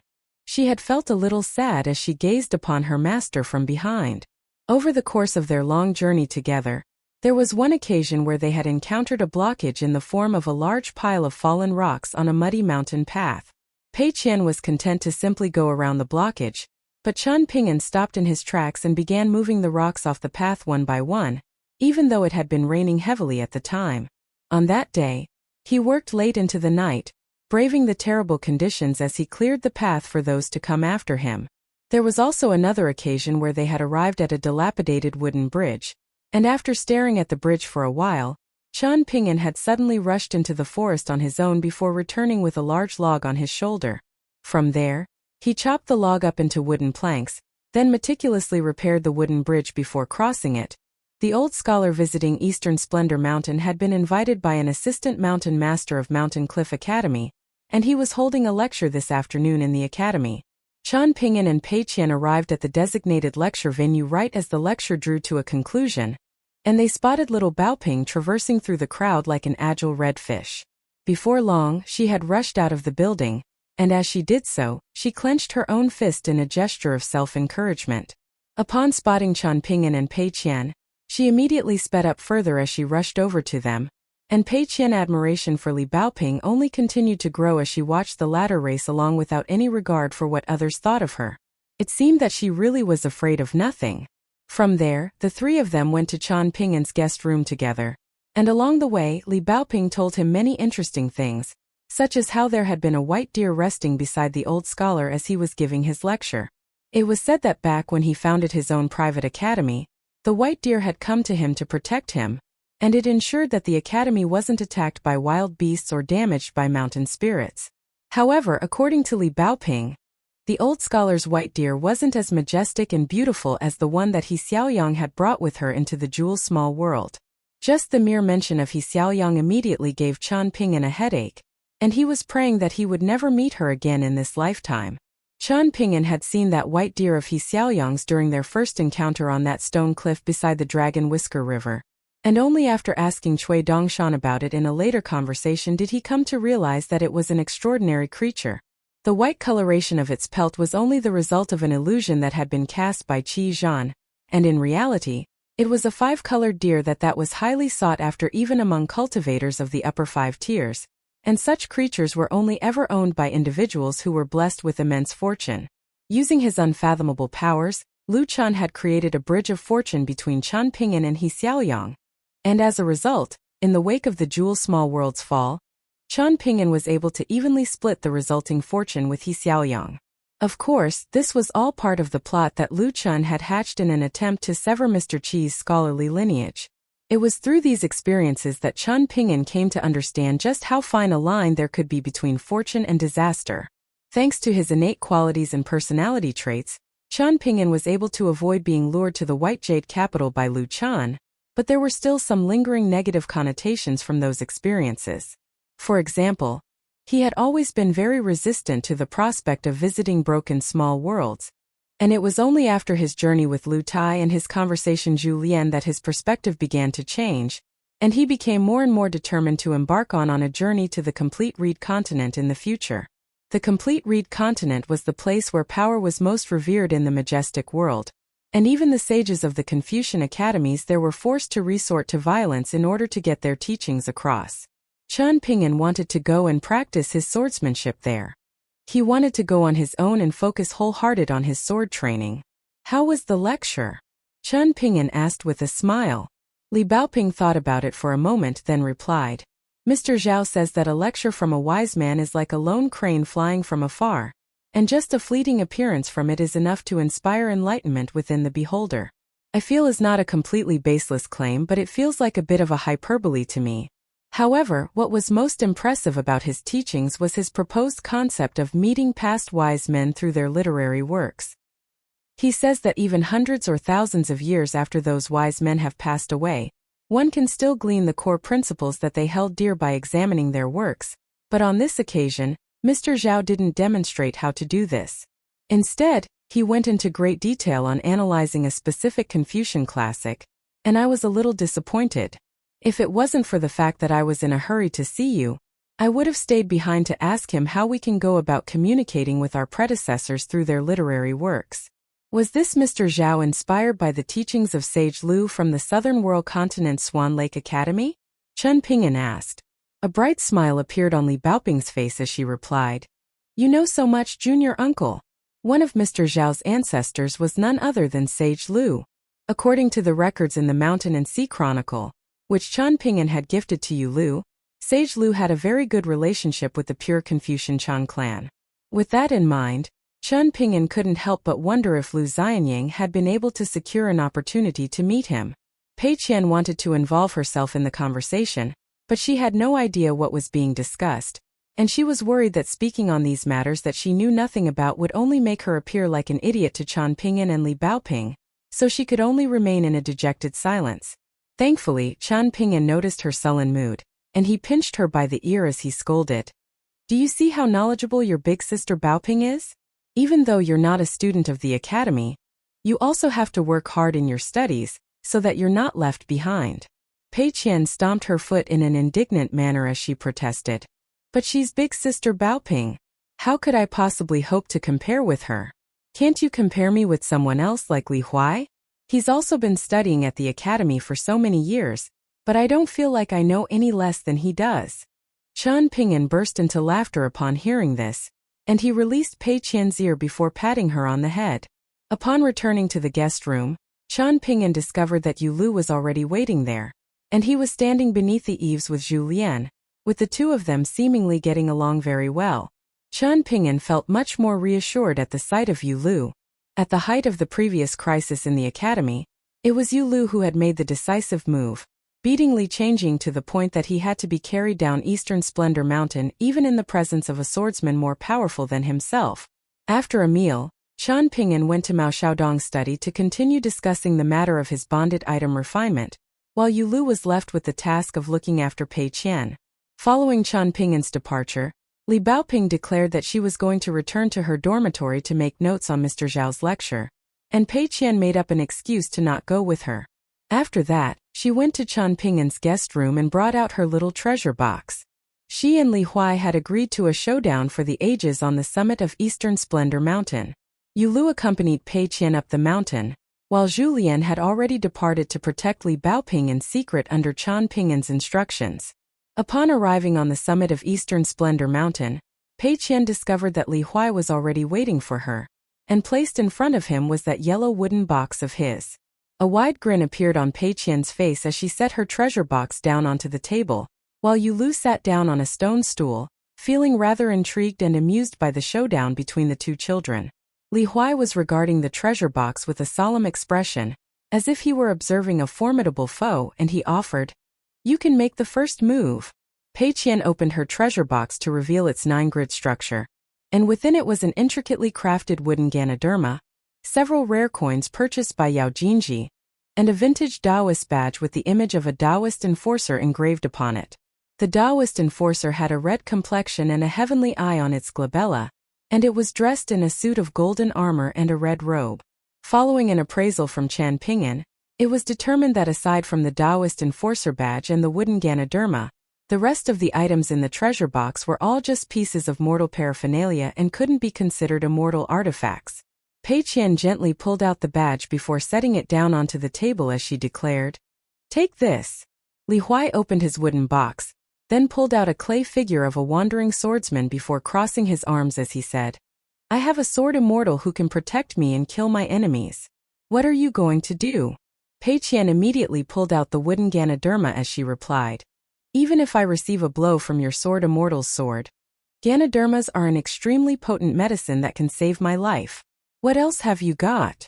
Li Huai harumphed coldly as he pulled out a second clay figure, this one a gong-wielding night watchman, and he declared, "My night watchman will bang on his gong constantly until you can't bear it anymore." A cold sneer appeared on Pei Qian's face as she pulled out the rare coins in her collection before setting them down onto the table. "Money can corrupt even the best of men. Who's to say that your night watchman won't turn on you and bang on his gong until your ears start to bleed?" Li Huai pulled out a third clay figure, namely an armor-clad general, and he countered, "This general is my most loyal subordinate. If you try to bribe him with money, then he'll teach you a lesson on the definition of futility." After that, he pulled out a clay figure of a Taoist priest holding a horsetail whisk, then continued, "This is a deity from a Taoist temple. With just a single sweep of his horsetail whisk, he can split mountains and part seas. Do you surrender?" Instead of pulling out more items from her treasure box, Pei Qian carefully fished the scented pouch that had been given to her by Lady Gui out of her sleeve, and the first thing that she did after that was turn around before secretly pulling her pocket money and the osmanthus branch and osmanthus leaf out of the pouch. After stowing those items away, she placed the fragrant scented pouch onto the table as she declared, "This cosmic bag is capable of devouring all immortal abilities and treasures, so that horsetail whisk is nothing to me."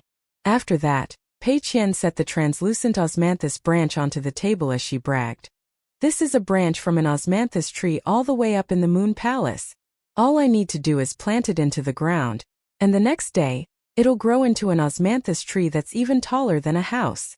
Li Huai hurriedly pulled out his final clay figure, a celestial maiden riding atop a crane, and he countered, "This maidservant of mine is riding atop an immortal crane, which can pick up your osmanthus branch and carry it away."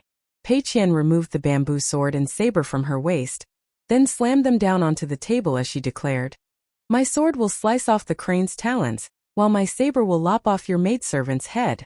Finally, Li Huai brought out his most prized subordinate, the painted wooden doll. It was around half an arm's length tall, and it was far superior to the set of clay figures gifted to him by Wei Jin. "My almighty general will grab onto your sword and saber and snap them in half." After that, the showdown turned into a chaotic melee. Pei Qian brought out her hiking pole and the mortal artifacts in her treasure box, while Li Huai pulled out his copy of Severed Watercliff, and even the spirits that had been thrust into the book by Aoyang were put on display. However, ultimately it was Pei Qian who managed to claim the upper hand. At this point, the stone table was already completely laden with prized items from Pei Qian and Li Huai's collections, while Yu Lu was looking on with keen interest. In the end, Li Huai heaved a long sigh as he cupped his fist in a salute and conceded, "All right, I admit my defeat.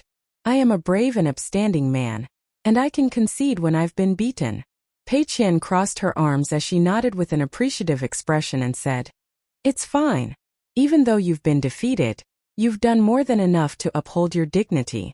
There are very few heroes in the martial arts world that can put up such a good fight against me." Li Huai turned to Yu Lu and said, "Yu Lu, you are extremely fortunate to have witnessed this showdown for the ages." Pei Qian put on a mature display as she said, "I'm not the type of person who enjoys being showered with worthless accolades, so just remember what you've seen here, but don't go telling other people about it." Li Huai and Pei Qian exchanged a glance with each other, and both of them broke out into wide grins. It was not every day that they encountered such fierce rivals, and they had developed a mutual appreciation for one another. Pei Qian was thinking to herself that during Li Huai's future educational excursions, she was going to show him what the cultivation world was all about. As for Li Huai, he was thinking to himself that if he ever embarked on a long journey away from the academy, he was definitely going to bring Pei Qian with him. The two of them clearly got along very well, and she was far more well-versed with the cultivation world than he was, so having her by his side would instill him with a great sense of security. Meanwhile, Yu Lu was sitting off to the side in an awestruck silence, both stunned by how many precious items the two children owned and astonished by how shameless they were. Due to the fact that Li Huai had flunked a lesson to come here, there were currently no students from the academy or visitors on the mountain summit. This spared Yu Lu a lot of trouble, and he allowed the two children to pack up their things in a slow and methodical manner. The Lu Empire was once renowned in the northern region of the eastern treasured Vile continent for its tremendous wealth, so as a former prince of the Lu Empire, Yu Lu had seen far more than his fair share of valuable things. Even as a cultivation prodigy, it was very likely that Xie wouldn't be able to compete with him in this regard. Hence, Yu Lu could tell that the two children's collections could rival that of a Dragon Gate tier cultivator. In fact, setting aside bonded items, even some itinerant golden core tier earth immortals may not have been as wealthy as the two of them. With that in mind, Yu Lu turned to Pei Qian, then asked in a joking manner, "Pei Qian, are you not worried that I'll be tempted to steal your collection from you?" Pei Qian rolled her eyes at Yu Lu in a disdainful manner, regarding him as if he were an idiot as she scoffed. "You're a friend of my master's, how could I not trust your integrity?" Yu Lu had no answer to this. Over at Mao Xiaodong's study, Qian Pingyan and Mao Xiaodong meticulously simulated all of the steps involved in the former's bonded item refinement, following which the latter laid a hand onto the ruler hanging from his waist, and a series of natural treasures required to refine a scholarly core drifted out of the ruler before landing on the table. There were a total of 18 such items, and they all varied in size and value. At the moment, there were still 6 items missing, 4 of which were about to arrive at Mountain Cliff Academy soon, while the remaining 2 were rather difficult to acquire. Those 2 items could be substituted, but doing so would negatively impact the caliber of the completed scholarly core. Mao Xiaodong had very high hopes for this bonded item refinement, and he wanted Qian Pingyan to be able to refine a flawless bonded item to reside in his second acupoint. There were some things that Mao Xiaodong was keeping secret from Qian Pingyan because on one hand, he wanted to give Qian Pingyan a surprise, and on the other hand, he was worried that prematurely revealing those things to Qian Pingyan would only fill him with indecision and worry. A successful refinement of a scholarly core was like the establishment of a manor for a powerful nobleman, or the raising of a flag on a battlefield for a general. At certain times and in certain settings, a scholarly core could speed up one's rate of spiritual energy absorption. For example, of the 5 elements, those with a metal attribute scholarly core would especially benefit from absorbing spiritual energy to the west and the southwest of scenic locations. On top of that, one's scholarly core could also resonate with one's innate traits. Once again, in the example of someone with a metal attribute scholarly core, they would be able to make far faster progress in their cultivation if they possessed a headstrong personality and strong killing intent. However, the aforementioned traits were ones that all metal attribute bonded items generally possessed, while in the case of Qian Pingyan's scholarly core, there was a set of more obscure circumstances involved. Mao Xiaodong had only learned about this from an extremely obscure book, so he was certain that even Cui Dongshan wasn't aware of this.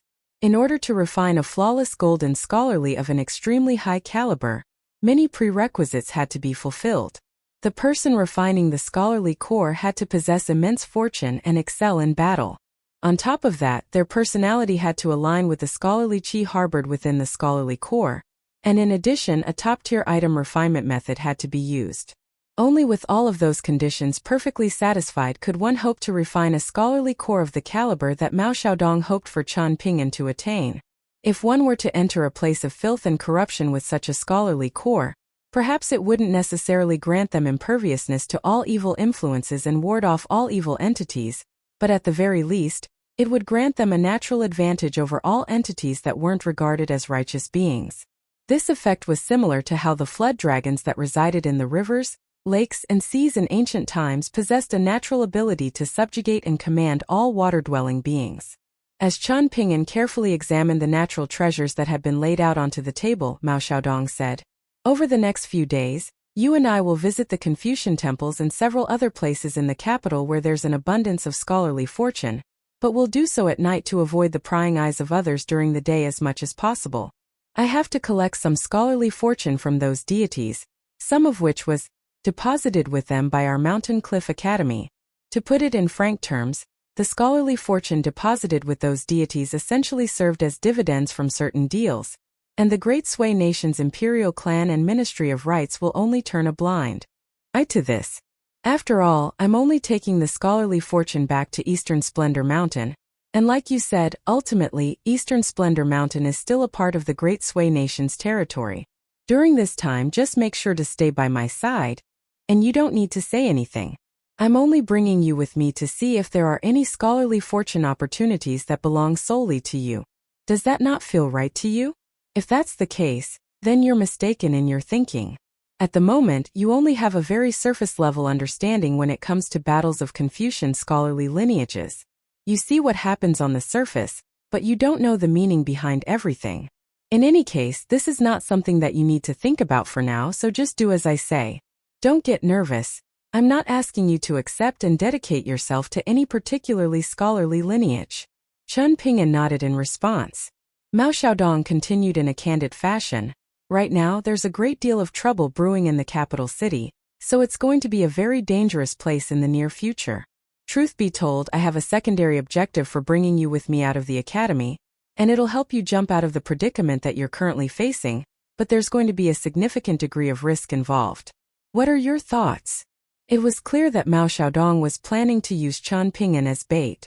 A concerned look appeared on Chen Ping'an's face as he replied, "Of course I'm willing to do as you say, but once you leave the academy, it'll be the equivalent of a sage leaving the territory that they preside over. If they choose to target you while you're away from the academy, won't you be in a lot of danger? Even if I'm away from Eastern Splendor Mountain, it'll have to take at least an unpolished jade-tier cultivator to take me down." Mao Xiaodong chuckled. "The upper 5-tier cultivators of the Eastern Treasured Vial continent can't just be summoned on a whim like Pei Qian and Li Huai's little toys. The only unpolished jade-tier cultivator in the Great Sui Nation is that ancestor of the Guyangao clan. And he's just a storyteller who doesn't excel in battle. On top of that, in the wake of Du Mao's demise, his colored glazed golden body fragments have already descended upon the Eastern Treasured Vial continent. All of the old farts who have the power required to compete for these priceless fragments, such as Heavenly Lord Qi Zhen of the Divine Edict sect, the old ancestor of the Jiang clan, and that unpolished jade-tier itinerant cultivator from the Wasptail Ferry Station, all of them are definitely too busy plotting against each other to be targeting me. As for the rest, such as the likes of Wei Jin from the Wind Snow Temple, they're all gathered in the central region of the Eastern Treasured Vial continent in preparation for a battle against Heavenly Lord Xieshur of the Complete Reed continent. There are over 200 nations in the Eastern Treasured Vial continent, but there are so few native upper 5-tier cultivators on this continent that I can count them off the fingers of my two hands. Prior to Cui Chan and Qi Jingchuan's arrival on the Eastern Treasured Vial continent, perhaps I would have even been able to count them off just one hand alone. Hence, it's no wonder that the cultivators of the other continents look down on our Eastern Treasured Vial continent. We simply cannot even begin to compare with them in any regard. Well, aside from the field of martial arts, that is. After all, both Song Chongjing and Li Er are still very young, and the emergence of two 10th-tier martial artists on the same continent in such a short time has certainly created quite a stir.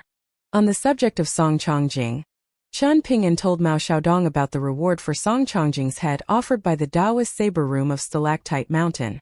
Mao Xiaodong smiled as he said, "The rest of the majestic world has grown accustomed to looking down on the Eastern Treasured Vial continent.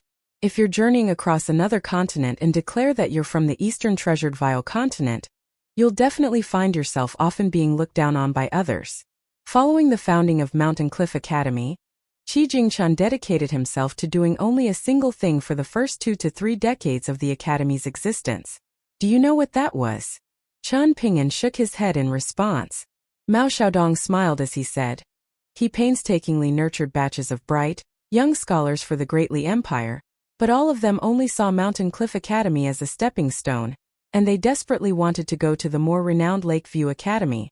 Qi Jingchun made no attempt to stop them, but to add insult to injury, he had to write recommendation letters for those young scholars, saying good things about them to improve their chances of being accepted by Lakeview Academy. Chen Ping'an was stunned to hear this. At the time, almost all of the scholars in the Great Li Empire were of the opinion that any virtuous scholar or noble scholar from Lakeview Academy could do a better job of passing down sagely teachings than the mountain master of Mountain Cliff Academy, Mao Xiaodong mused.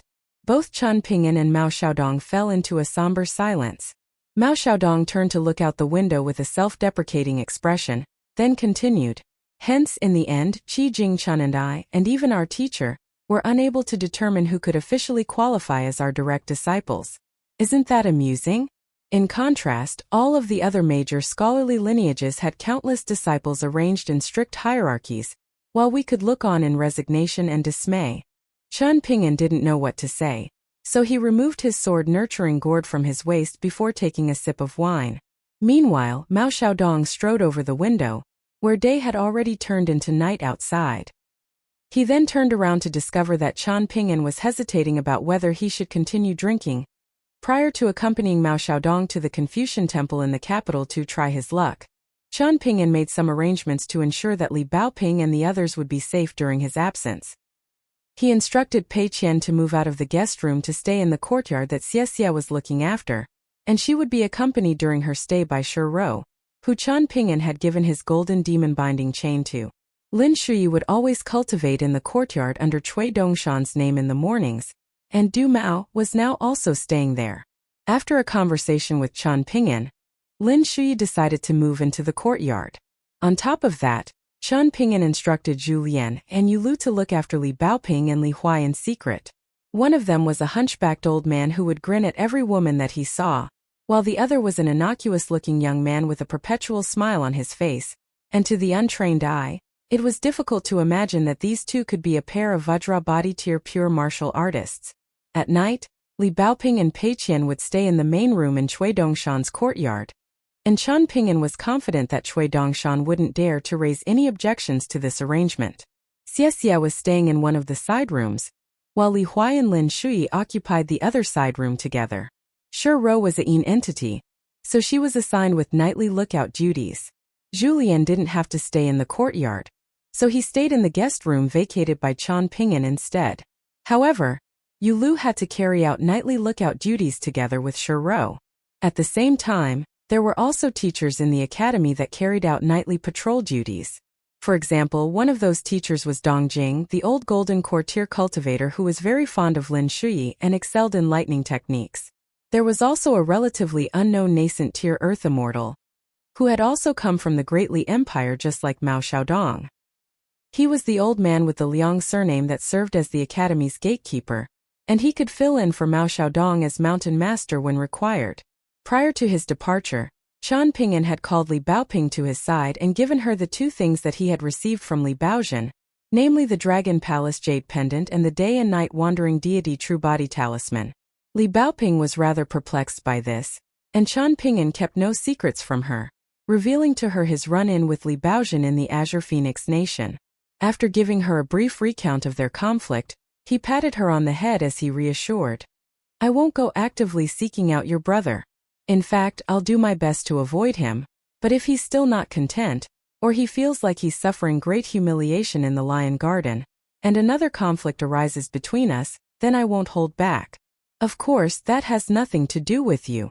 Li Baoping was a little dejected to hear this, but her eyes remained bright as she said, "Do what you need to do, junior uncle. There's no need to give him preferential treatment just because he's my brother. Also, can I write a letter to Xixing and ask him to try and persuade Baozhen to give up on his plans?" Chen Ping'an thought about this for a moment, then nodded in response. Li Baoping decided that she was going to give her jade pendant and talisman to Chen Ping'an. Prior to his departure, he had told her about the current set of circumstances that they were in, and she wanted him to take those two things as a form of added security. However, before she had a chance to bring up the matter, Chen Ping'an smiled as he said, "Back in the Lion Garden, I worked together with a very powerful Taoist nun to capture an extremely rare demon that was essentially a living gold mine. The Taoist nun took the demon for herself, and as compensation, she gave me 62 grain rain coins. Hence, I want to borrow that day and night wandering deity true body talisman from you. Note that I'm borrowing it from you, not purchasing it. It'll be a bit like what happens in a pawn shop except in reverse. You give the talisman to me, and I'll give you my grain rain coins. This is a talisman of an extremely high caliber, and it's not a one-time disposable talisman, so it can be used repeatedly. As long as it can receive sufficient support in the form of immortal currency, those 2 day and night wandering deities can be present in this world indefinitely. Even if their spiritual energy true bodies are destroyed, one can still resurrect them by repairing the talismanic core. 62 grain rain coins is a huge sum of money, but it's still not enough to purchase such a priceless talisman from you, and that's why I'm not buying it from you. A serious look appeared on Li Baoping's face as he said, Junior uncle, I'm very sad that you're being so formal and calculating with me. It almost feels like you regard me as a stranger. You and your eldest brother are both part of my innermost circle, but I must remain formal and methodical when it comes to dealing with your Li clan at large. You can ask Mountain Master Mao to help you send this sum of grain rain coins back to the Dragon Spring Prefecture. Back home, your grandfather is a native nascent tier immortal, so he's most likely not short on treasures, but he'll definitely be happy to have more immortal currency. The treasures of your clan can be sold for money, and there'll definitely be no lack of suitors willing to take those treasures off his hands, but ultimately, that should only serve as a last resort once all other options have been exhausted, Chen Ping'an explained. A wide smile immediately appeared on Li Baoping's face upon hearing this. So you were thinking for my sake. I misconstrued your intentions, junior uncle. Please accept this apology from me. She then began to extend a formal bow of apology toward Chen Ping'an. Chen Ping'an reached out to pinch her cheeks as he smiled and jibed. I have to pinch these little cheeks of yours as much as possible while you're still my little Baoping. Li Baoping remained still on the spot, allowing Chen Ping'an to squeeze her cheeks with a joyful smile on her face. After that, Li Baoping rushed away in her usual speedy fashion, while Chen Ping'an made his way to the entrance of the academy, where Mao Xiaodong was already waiting for him. The two of them left the academy, then made their way onto Kogon Grass Street, and only then did Chen Ping'an discreetly hand over the talisman to Mao Xiaodong. Mao Xiaodong took a glance at the talisman, then tucked it up his sleeve before asking through voice transmission, I've never seen a talisman before, and the material used is also rather strange. Is there something special about it? Chen Ping'an compressed his voice into a thread as he replied. It's an ancient talisman from the authentic death-avoiding book, and it's called the Day and Night Wandering Deity True Body Talisman. According to the book, what's special about the talisman is that it can be used to summon the true bodies of the deities, in contrast with the average Taoist deity summoning talisman, which involves using the power of the talismanic core to create Tao manifestations of deities, which only resemble those deities in form. Apparently, this talisman can truly capture the souls of the deities that are summoned, and the summoned deities will even possess some degree of sentience. After that, Chen Ping'an gave Mao Xiaodong a detailed explanation of how the talisman was to be used and certain things that had to be kept in mind during its usage. After hearing what Chen Ping'an had to say, Mao Xiaodong exclaimed, Where did you get such a precious talisman from? Chen Ping'an refrained from disclosing his personal differences with Li Baozhen, only informing Mao Xiaodong that it was a talisman that someone wanted to pass on to Li Baoping through him. You're giving this to me just like that? Mao Xiaodong asked with a smile. You can make far better use of this talisman than I can. I'm a martial artist and I haven't learned the proper way to use the talisman laid out in the authentic death-avoiding book. So if I were to use it, then there's a very good chance that I'll harm the foundation of its talismanic core.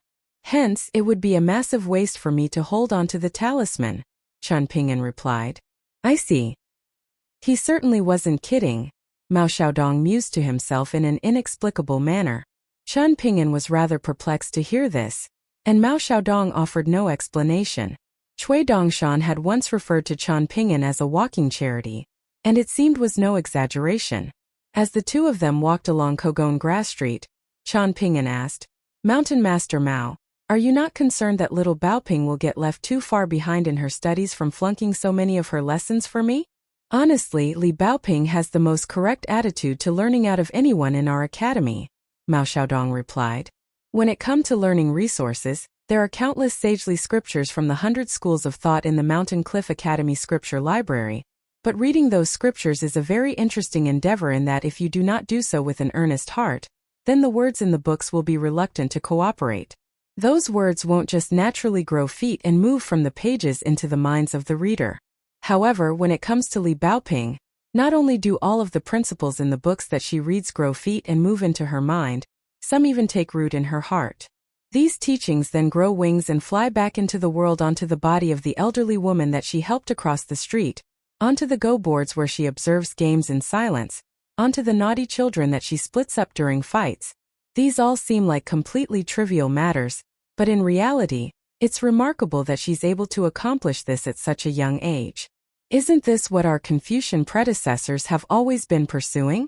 People often obsess over the words, accolades, and virtues of our predecessors, but in the process, they fail to realize that what is actually of the utmost importance is how one establishes and upholds their teachings. Mao Xiaodong clasped his hands behind his back as he looked up at the sky and continued, "You've missed many beautiful sights, Chan Ping'an. Every time little Baoping sneaks out of the academy, I always follow her in secret. Ever since she arrived in the capital, it's as if the entire city has suddenly sprung to life." This was a rather romanticized sentiment from Mao Xiaodong, but Chan Ping'an was still very happy to hear this, pleased by the fact that Li Baoping was doing well in the academy. All of a sudden Mao Xiaodong said, "At the moment, you're reading books from the teachings of both Confucianism and legalism, so there are some things that I must caution you about. If you study Confucianism in only a broad and general sense without delving into sufficient depth, then you can easily confuse yourself. It could seem as if you can find any principles that you want from Confucian texts, and that can be confounding to some. In particular, when faced with problems concerning major moral dilemmas, one can feel lost and unsure of what to think. However, at the same time, there's something that you have to keep in mind. Why is it that throughout all of history, there hasn't been a single ruler of a nation that's been willing to publicly advocate for and solely champion the teachings of legalism?"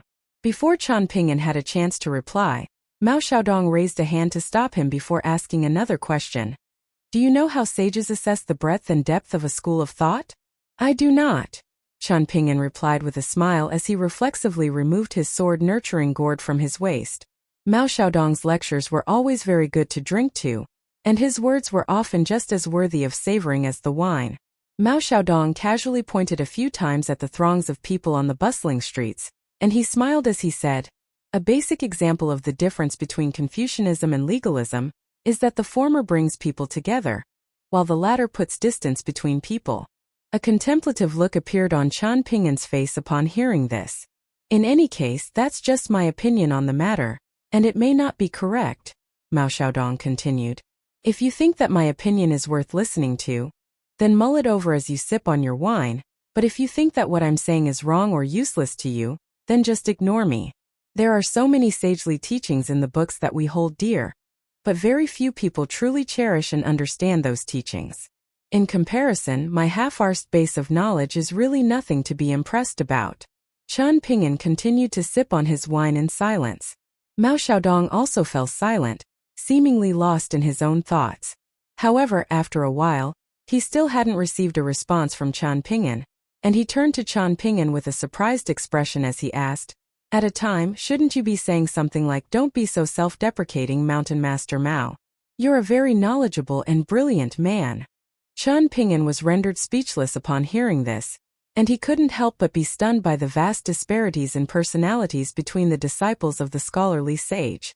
However, it then occurred to him that the same also applied to his disciples, namely Cui Dongshan and Pei Qian. If it were possible, he would like to add Chao Qinglang of the Lotus Flower Blessed Land to that list as well, and Chao Qinglang was also very different from his two existing disciples. Chan Ping'an recalled hearing a quote, which was that a garden was only at its most vibrant when a diverse range of flowers were in full bloom, so perhaps this diversity was something to be appreciated and cherished. Even as dusk arrived, Chan Ping'an and Mao Xiaodong were still yet to return to the academy. For the first time, Cui Dongshan's courtyard was completely packed. All of a sudden it had an extensive list of residents, namely Li Baoping, Li Huai, Lin Shuyi, Yu Lu, Xie Xie, Pei Qian and Shi Rou. Lin Shui and Xie were meditating as they sat at either end of the corridor paved with bamboo from the Green Cloud ferry station. Shiro was constantly in a state of unease, feeling like there was no place for her in the academy, and that sense of unease was only exacerbated in this courtyard. Chen Ping'an had made some brief mentions to her of the backgrounds and cultivation bases of Li Huai and the others. Shiro had met Li Baoping's brother, Li Baozhen, before, and she knew that he was a very shrewd and ruthless man. Li Huai's father was apparently a 10th-tier martial artist who had once almost beaten Song Chongjing to death, and he had even demolished the Parasol Leaf Sect's ancestral hall with his bare fists. Chen Ping'an hadn't revealed Yulu's former noble status to her, but Shiro knew that he was an 8th-tier pure martial artist. As for Xie, at the moment, she was serving as Cui Dongshan's maidservant, but Shiro knew that she had once been a vastly renowned cultivation prodigy from a major empire. At this moment, Shiro was standing near the entrance of the courtyard, reflexively keeping her distance from everyone else. Shiro knew that during their journey to Mountain Cliff Academy, Chen Ping'an had been the spiritual leader of the group, yet she had gathered from snippets of casual conversations between Chen Ping'an, Pei Qian, and Zhu Lian that he had only been a 3rd-tier martial artist at the time. Every single one of them would be considered bright prodigies in any major empire, so why was it that they were so willing to follow Chen Ping'an's instructions, as if it were the most natural thing in the world? Li Baoping was making transcriptions in Cui Dongshan's little study.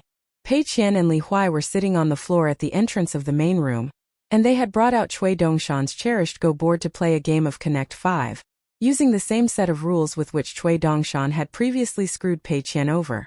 Yulu was seated with his legs crossed between the two of them, and Pei Qian and Li Huai had already agreed that each of them would have 3 chances to have Yulu help them make a move. Hence, Yulu was acting as an advisor for both sides, and he was even more focused on the game than Pei Qian and Li Huai were. Shiro felt like a complete outsider.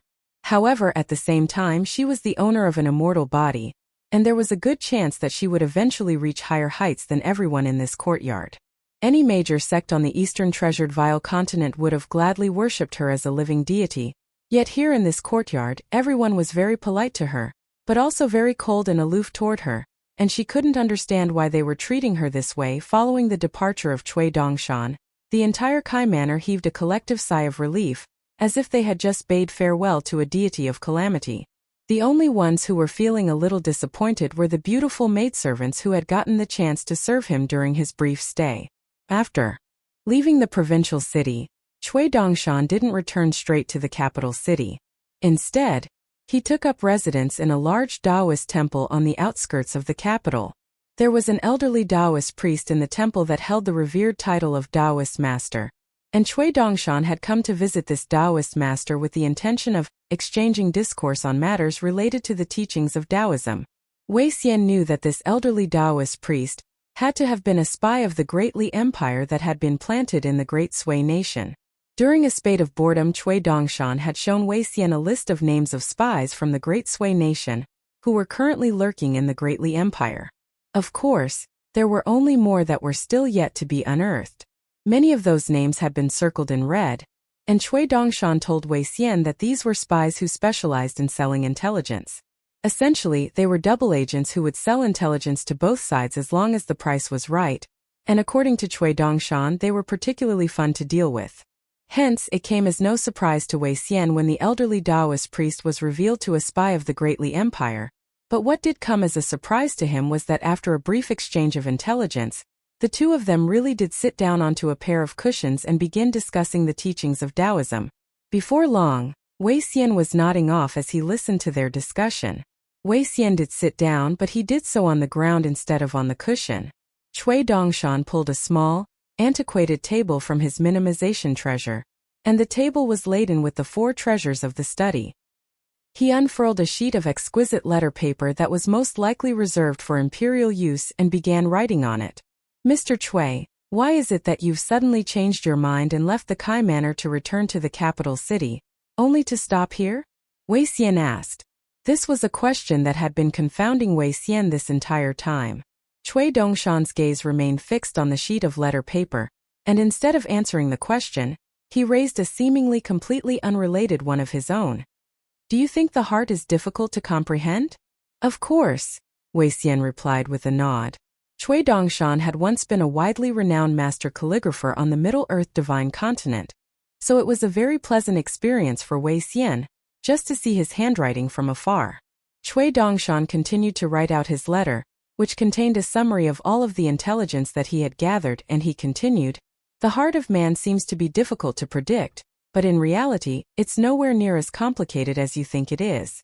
Fear of death and a will to live are universal traits among all humans, perhaps even among all living beings. The thing that sets us apart from animals and beasts are our higher-order emotions. Isn't that right? The more exceptional someone is, the more they'll be plagued by these higher-order emotions." Wei Xian thought about this for a moment, then replied, "That's true, but there are also some who have learned to find balance and temper those emotions." Cui Dongshan set down his brush, then shook out his wrist as he sneered. "All those who claim to have found balance are fence-sitting idiots who sway whichever side the wind blows. They want money, they want power, they want beautiful women. They want everything, which is fine, but one has to know the importance of not biting off more than they can chew. Lu Qingfeng, Li Baozhen, Wei Li, and Wu Yuan are all very intelligent men, but they all have various flaws. Wu Yuan agrees with my teachings of pragmatism, and he's technically even a disciple of mine, but in the past, he was a beneficiary of the Empress of the Great Li Empire, and he feels like he owes everything that he has today to the Empress. As a result, he's constantly conflicted in his treatment of national matters and personal ties, leading him to lead a very conflicted and tiresome life. Li Baozhen's pursuits are nothing special, and he doesn't fit in the mold of the Confucian orthodoxy as much as Wu Yuan. All he wants is to accumulate merits and accolades in order to climb higher in the official hierarchy.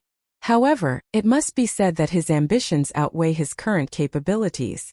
Out of the four, Wei Li is the purest Confucian, and he regards the future prosperity of the nation as important above all else. However, he's still a little too short-sighted, only accustomed to looking at a nation's future over the scale of centuries when he should be considering an entire continent's future over the grand scales of thousands of years. Lu Qingfeng is the one that I rate the highest of the four. Unfortunately, he possesses no cultivation aptitude, so his lifespan will be very limited. It seems like the heavens really do envy brilliant talents." Wei Xian was rather taken aback to hear this. This was the first time that he had ever heard Cui Dongshan describe anyone as a brilliant talent. This entire time, Wei Xian had been mulling over Cui Dongshan's claim that human hearts were easily predictable. However, before he had a chance to raise any questions on the topic, Cui Dongshan said, "I'm sure you must be thinking that my method of gauging the hearts of others appears to be feasible, but in reality, there are many volatile factors that can affect different people in different ways. Perhaps an unforeseen mishap could change everything, so my proposed method is extremely difficult to execute, and also very unlikely to yield accurate results. Hence, you believe it to be unreliable, is that right?" Wei Xian nodded in response. Cui Dongshan smiled as he pointed at his own head and said, "Not only does cultivation grant one a longer lifespan, it'll also make one smarter over time." He then swept a sleeve through the air, spilling a large handful of immortal currency on the table as he continued.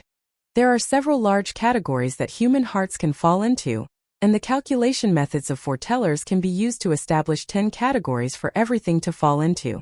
You'll come to discover that all of the so-called volatile factors that you're thinking of will have no impact on the final outcome." Before Wei Xian had a chance to say anything, Cui Dongshan smiled as he continued, "Perhaps 10 categories still won't be enough to ensure a sufficient degree of accuracy. In that case, how about 100? The teachings of foretellers have always been looked down on in the majestic world. Hasn't it only ever been championed by commercialists, who also have a rather shaky reputation? Could it be that in addition to Confucianism, you're also a proponent of foretellers?" Wei Xian asked. "You think far too highly of foretellers if you believe that they deserve endorsement from me," Cui Dongshan sneered.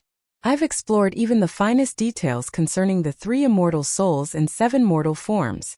In comparison, the teachings of foretellers are far too easy to master." Wei Xian was rendered speechless upon hearing this. After going off on that long tangent, Cui Dongshan finally circled back to Wei Xian's initial question as he continued, "Right now, I have a good grasp on everyone and everything in the academy, with the only exception being that foreign scholar Mr. Zhao."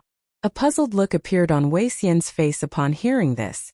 How could an elderly scholar like him possibly hope to compete against a Confucian sage like Mao Xiaodong? You've personally said to me that Mao Xiaodong isn't an inflexible and incompetent Confucian scholar, so surely he wouldn't be bested by Mr. Zhao. On top of that, you also said that the emperor of the Great Sui nation definitely wouldn't dare to target Li Baoping and Li Huai unless he wanted to personally bring about the demise of his own nation. A disdainful look appeared on Cui Dongshan's face as he sighed. Have a good think about this. I already told you the answer earlier. You need to look at these problems from a higher vantage point. Wei Xian's heart jolted slightly upon hearing this. A cold sneer appeared on Cui Dongshan's face as he continued. To the emperor of the great accomplishment, his nation is everything. But do you think the truly powerful figures pulling the strings behind the scenes would care about the fate of the Great Li Empire and the Great Sui nation? If they can decide the future of an entire continent just by assassinating a child or two, would you not be tempted if you were in their shoes? The followers of commercialism would be overjoyed to see this. After all, there's always money to be made from wars. As for the powerful diplomatists who are lurking in the shadows behind the scenes, they'll also be happy to instigate such a conflict. Wei Xian became so excited upon hearing this that his hands began to tremble. As the founding emperor of the Southern Garden Nation, this was the world that he wanted to live in, one in which there was great turmoil and conflict. He wanted to see a world in which all powerful figures, regardless of whether they were emperors or lofty immortals, were swept up in the all-powerful tide of fortune and reduced to pawns of destiny that had no control over their own fates. All of a sudden, some sobering thought seemed to have occurred to Cui Dongshan, and he wiped a hand over his own face as he said in a dejected manner, I possess so much knowledge and ability, yet look at what I'm doing right now. I'm hatching plots left, right and center. But it's all for completely trivial crap. That old bastard is plotting to take over the entire Eastern Treasured Vile continent, while I can only keep an eye on the Great Sui nation for him like a guard dog looking after his backyard. Not only are my talents completely wasted here, I have to constantly worry about any single misstep possibly getting me renounced by my teacher. He then clenched his fist and pounded it heavily against his own chest as he cried, It hurts right here, old man Wei. Wei Xian watched as Cui Dongshan rolled around in the room like a scorned child, and he couldn't help but be overcome by a sense of exasperation. Ever since the founding of the Great Sui nation, the Gao clan had always treated scholars very well. As the newly crowned Zhuangyuan, Zhang Dai was currently still working in the Imperial Hanlin Academy. He already owned a courtyard with 3 entrances and 10 rooms in the capital, paid for by the Ministry of Revenue. On this day, Zhang Dai was taking a stroll in his empty courtyard at around dusk. After feeding the red koi fish in the vat, he entered his study to play out a game of Go in accordance with a manual. Zhang Dai hailed from an unremarkable background, and he had performed decently well in the county and town examinations, but his performance was nothing special. However, he had performed exceptionally well in the final examination, and that was what had catapulted him to the title of Zhuangyuan. After becoming the Zhuangyuan and moving into this estate, the only thing that changed about his life was that he had hired a coach driver and purchased a horse-drawn carriage. Aside from that, he rarely went out drinking or meeting with others, and it was difficult to imagine that this young man in his early 20s was the newly crowned Zhuangyuan of the Great Sui nation. It was even more difficult to imagine that he would be able to deliver such a rousing address in the Kai manner before departing in the same carriage with Miao Ran. Both Kai Feng and Miao Ran felt was completely reasonable. As the Zhuangyuan, Zhang Dai had become a very renowned figure across the entire nation, and on top of that, he was one of the 4 spirits. He came from a humble but pure background, and he harbored very pure and lofty ambitions, thereby making him easy to control. In their eyes, he was the type of person who could be easily manipulated into doing their bidding as long as they could convince him that what he was doing was for the good of the nation. As Zhang Dai was playing out the game of Go on his own, he was interrupted by the sound of door knocking, and he raised his head as he said, "Come in." The door was opened to reveal the old coach driver that he had hired, who informed, "Mao Xiaodong has left the academy with a young man by the name of Chan Ping'an. Weren't they vowing to kill Mao Xiaodong? Let them go ahead and do just that," Zhang Dai said in an expressionless manner. "Get the insider that we planted in the academy to make up a reason to convince Zhao Lu to leave the academy with his white deer. Then take him to a secluded place, knock him unconscious and hide him. Make sure you don't rouse any suspicions from that nascent-tier gatekeeper, Liang Renzi. Once you've successfully snuck into the academy, act fast and aim to kill at least one of them. Of course, you'll ideally kill both. The old coach driver nodded in response. After a brief hesitation, Zhang Dai revealed, "I'll be leaving the capital tonight." The old man smiled as he replied, "After successfully carrying out this operation, you'll be sure to make leaps and bounds up the hierarchy once you return to the Middle-earth Divine Continent." Zhang Dai offered no response to this. Following the old man's departure, Zhang Dai set down the Go manual in his hand before looking down at the game on the board before him, as if he were a general surveying a battlefield. In the southeastern region of the Eastern Treasured Vile Continent, there was a private manor on the outskirts of the capital of the Azure Phoenix Nation. A young man who was one of the leaders of the Great Li Empire's Green Ripple Pavilion spies was present with a dark look on his face. He was joined by various important figures from the Azure Phoenix Nation's imperial court and literati world. And of course, all of these people had already been won over by the Great Li Empire. Li Baozhen was looking down at the ground with a completely untouched cup of tea sitting on the table next to him, while everyone else was looking quite uneasy. All of them had gathered here for a common objective. They were going to launch a smear campaign against the old minister Lu Jingting, who had already retired to the Lion Garden, and ensure that he suffered a catastrophic and permanent fall from grace, making it impossible for him to unite all of the scholars and literati who had fled south to the Azure Phoenix Nation.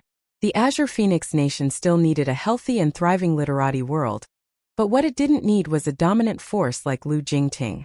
As long as they could drag Lu Jingting's reputation down into the mud, all of the major scholarly factions would instantly be fractured.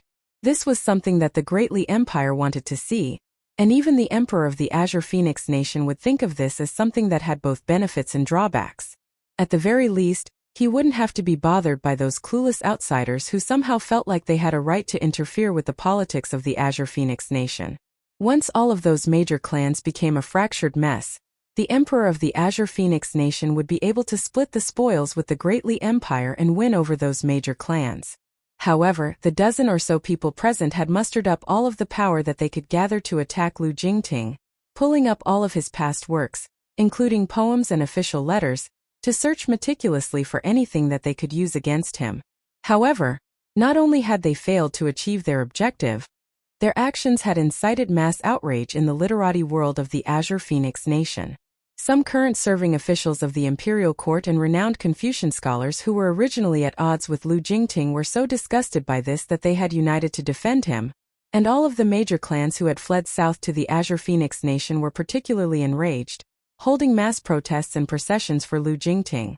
In fact, all of this had created such a massive stir that rumors had even begun to spread in the capital of Lu Jingting's imminent return to the imperial court, accompanied by a promotion to the role of chief minister of the Ministry of Rights. Li Baozhen raised his head as he smiled and said, "There's no need to be so anxious, everyone.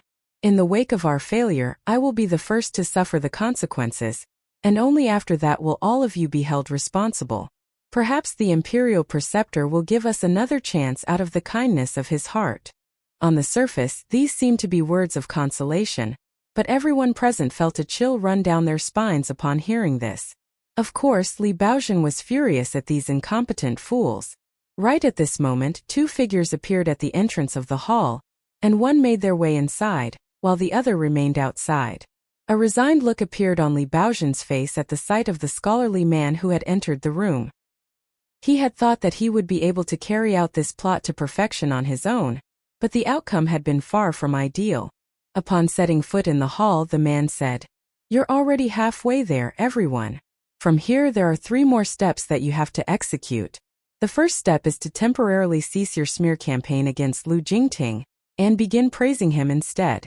There are 3 sub-steps to this step, the first of which is for you and your friends to produce some candid and objective literary pieces to put a conclusion to all of this and make it so that your previous claims against Lu Jingting aren't completely devoid of validity. After that, you get another group of people to begin glorifying Lu Jingting, using vocabulary that's as exaggerated and sappy as possible. Praise him and his literary works to the point that it feels like he should be inducted into the Confucian temple following his death. The third substep is to prepare another batch of writings for the purpose of attacking all of the officials and renowned scholars who have defended Lu Jingting. Make the attacks completely indiscriminate, and use vocabulary that's as nasty and damaging as possible, but make sure to keep one thing in mind, which is that the point that you're trying to get across with these writings is that all those who have defended Lu Jingting are his lapdogs. Initially, everyone in the hall was full of disdain toward the scholarly man, but as he elaborated on his plan, everyone began to realize that it was an extremely innovative one. The man continued. The second step is to wait for some time before resuming the smear campaign against Lu Jingting, but make sure to be more strategic with your criticisms this time. All of your criticisms must be accompanied by what appears to be pieces of praise, but are actually only pieces of further condemnation. For example, even though Lu Jingting's morality is questionable, he has undoubtedly done more good than bad, and many of his disciples have gone on to reach lofty heights. After that, you can provide examples of his most prominent disciples and the official ranks that they've reached, thereby invoking envy from others. Another example is that even though Lu Jingting wasn't able to achieve much during his political career, he's at least been free from corruption. All that's under his name is the Lion Garden, which may be renowned across half the continent, but that's neither here nor there. In the eyes of bystanders, these writings will appear to be quite placid and neutral while also defending Lu Jingting. As a result, many neutral bystanders will unwittingly accept what's presented in these writings as facts, and would only make them even more envious of Lu Jingting. Everyone in the hall exchanged a few glances with one another upon hearing this. The man smiled as he continued. The third step is to make slanderous claims on Lu Jingting's private life. The writing doesn't have to be exceptional, but the headlines have to be attention-grabbing. For example, Lu Jingting's lascivious visit to a nunnery on a stormy night, or the blurred lines between Lu Jingting and the beautiful maidservants of his lion garden.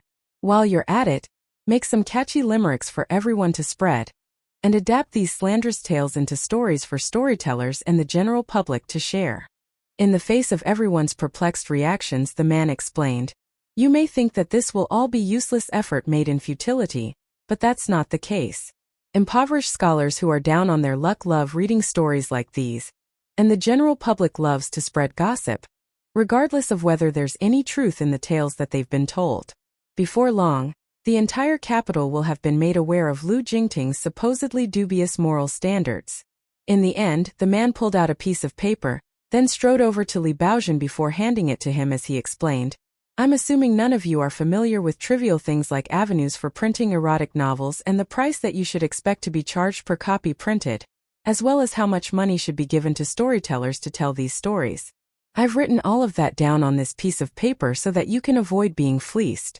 These businessmen may not be particularly powerful or lofty in status, but they're very cunning, and all of them follow their own set of rules, so if you go in without a clue about their prices and the way that they like to do things, not only will you be heavily fleeced, they'll also look down on you for your ignorance."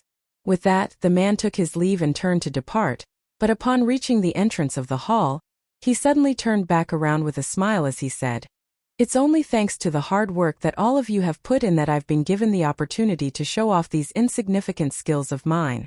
I hope that I've been of some help to all of you." Everyone looked on with dazed expressions as the man departed. Li Baozhen's mouth had run completely dry as he held the piece of paper in a tightly clenched fist, while everyone else's skin was crawling. The man that they had just been visited by was none other than Lu Qingfeng, Lu Jingting's eldest son. Securing a batch of scholarly fortune from the Confucian temple in the capital of the Great Sui nation was vital to the foundation of Qian Pingin's cultivation, but Mao Xiaodong wasn't in a hurry, instead taking Qian Pingin on a slow and leisurely stroll toward the Confucian temple. Along the way, Mao Xiaodong asked Qian Pingin to share some of the interesting stories from his previous journeys. The majority of the 2 long journeys that Qian Pingin had embarked on had been spent traversing through areas of wilderness, so he hadn't actually encountered many Confucian temples and martial sage temples. As Qian Pingin shared the stories from his travels, he casually brought up his good friend, the wandering hero Su Yuanxia.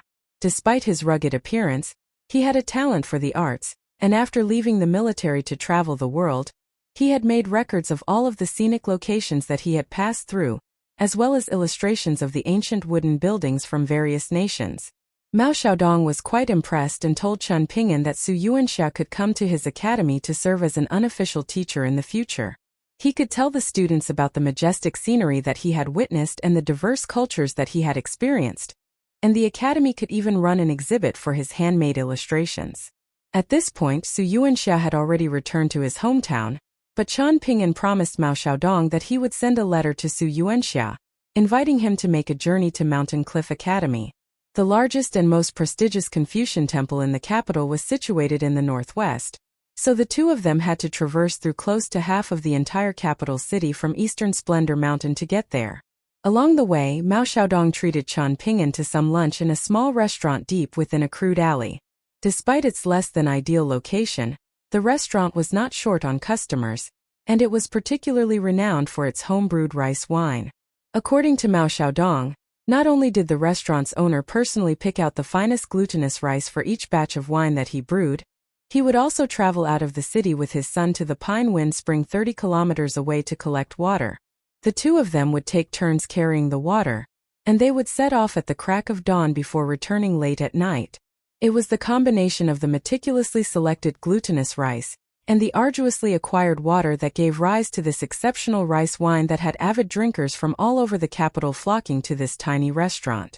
At the moment, the minimization treasure was filled with an assortment of miscellaneous items, including clothes, books, stationery, cooking utensils, tools, medicine. Essentially, it was like a portable variety store. The empty wine jars were barely worth anything, and after noticing that Chen Ping'an had stowed them away, Mao Xiaodong cautioned, "Meticulous accumulation is the key to building a solid foundation, but don't be overly pedantic and strive excessively for perfection. Otherwise, it'll be very difficult to maintain a clear mental state, and you could easily exhaust yourself and stretch yourself too thin." "I'll be sure to keep that in mind," Chen Ping'an replied with a smile. In reality, Mao Xiaodong was the one who was being overly pedantic here, but he felt the need to lecture Chen Ping'an from time to time in order to display his authority as Chen Ping'an's senior brother. The scholarly sage had never lectured him or seemingly ever cared much for him, and he couldn't help but want to get back at the scholarly sage a little through this final disciple of his. After traveling for close to another hour, they finally arrived at the Confucian temple that was a sacred place for all of the Confucian scholars in the capital. Confucian temples were present all over the majestic world, serving as illuminating beacons of Confucian heritage. With the exception of certain extremely secluded places, even the smallest of counties were mandated to construct Confucian and martial sage temples, and all county magistrates and prefectural overseers had to offer up incense to the Confucian temple and the martial sage temple following their inaugurations. That was why the first order of business immediately following the fall of the Jewel Small World was for County Magistrate Wu Yuan to select sites for the construction of a Confucian temple and a mystical realm. Mao Xiaodong and Chen Ping'an were standing side by side outside the Confucian temple. "You were drinking rice wine earlier, and now you're looking at the Confucian temple. What are your thoughts?" Mao Xiaodong asked.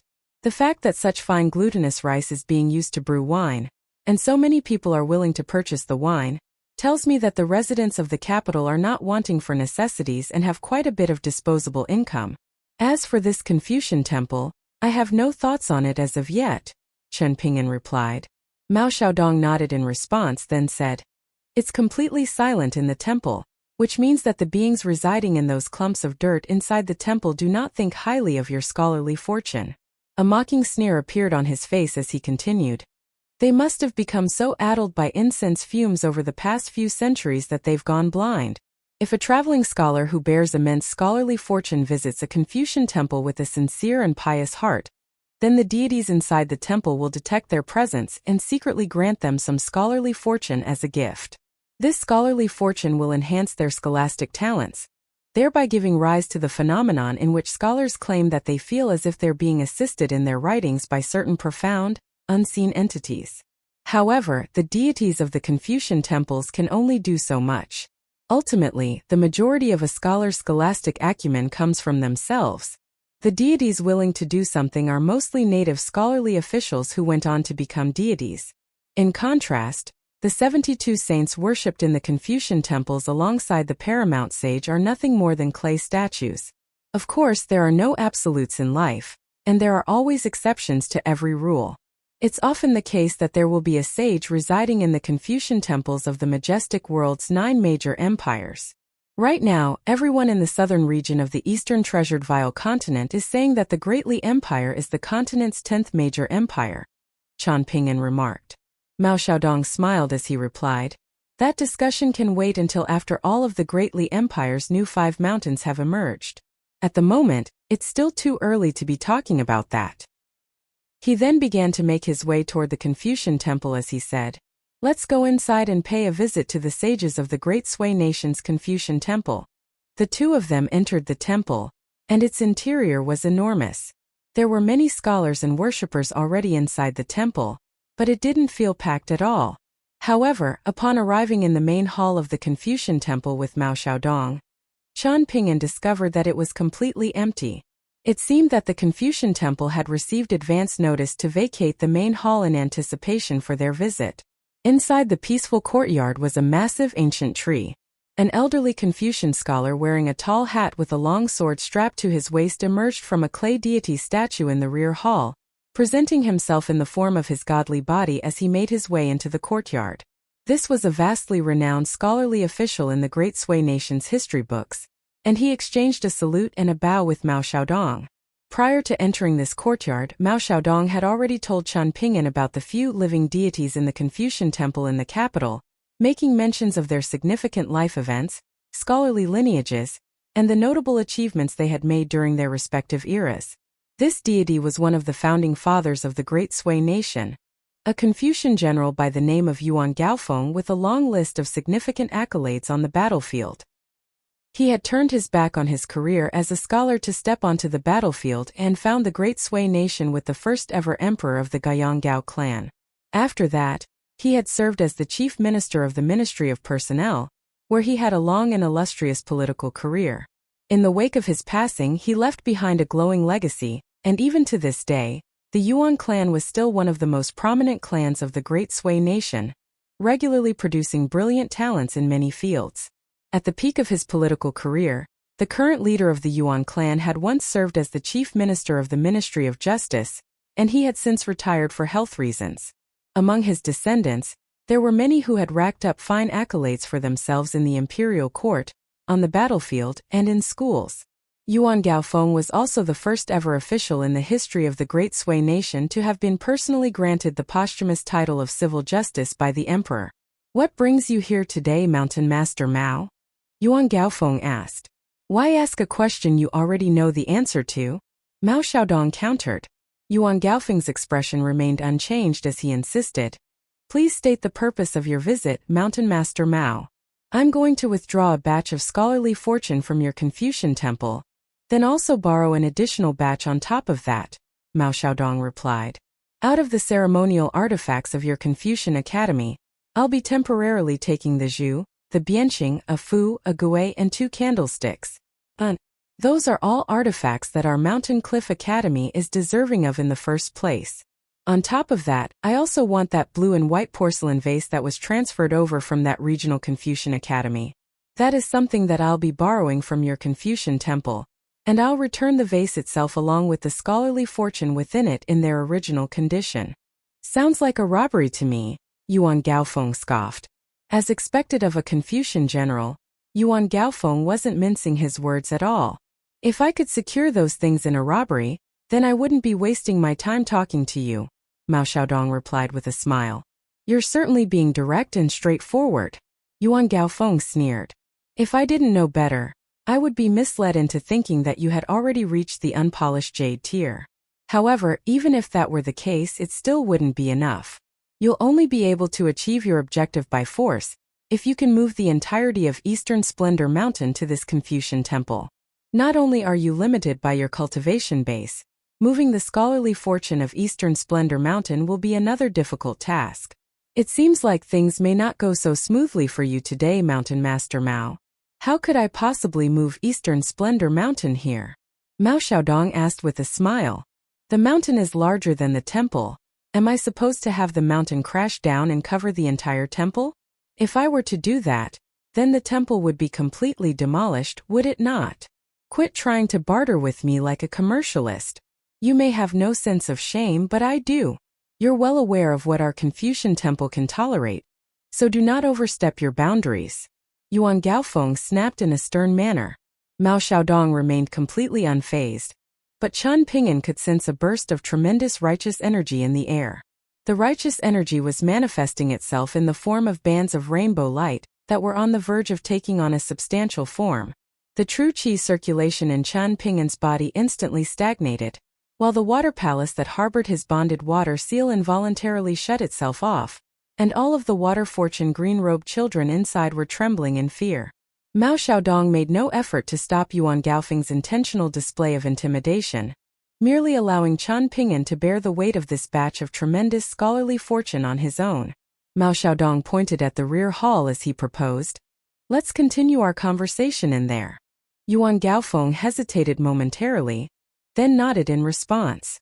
Mao Xiaodong told Chen Ping'an to go and explore the anterior hall, while he made his way into the rear hall with Yuan Gaofeng, upon which several more deities emerged from the clay statues inside.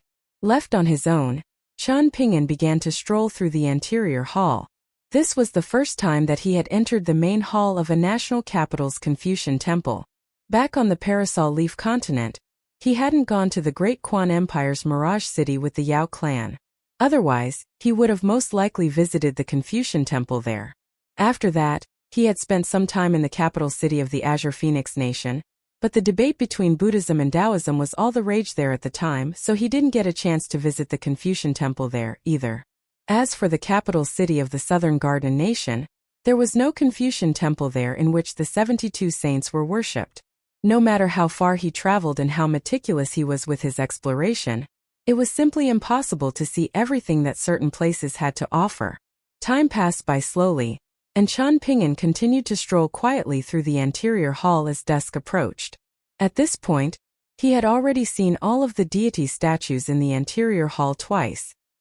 He had read about the lives of these saints in the Mountain and Sea Chronicle, as well as in the writings and journals of scholars from different nations. One of the things that was most perplexing to the general public about Confucianism in the majestic world was that even the mountain masters of the 72 academies were referred to as sages. So why was it that these far more knowledgeable and accomplished figures of reverence were only referred to as saints?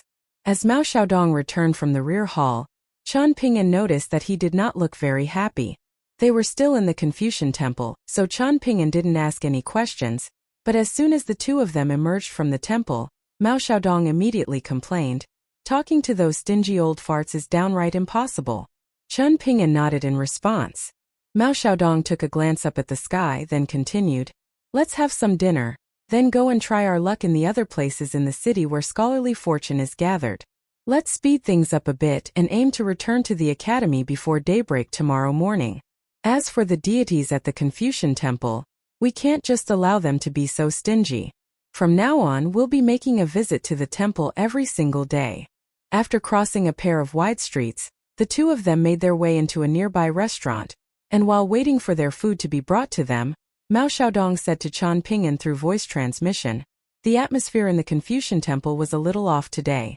I can understand Yuan Gaofeng being so difficult to deal with, but the two sages of the Great Sui nation who were voicing their support for him today are renowned in the history books for their mild and approachable personalities, so it's very strange that they were so abrasive and unyielding to me."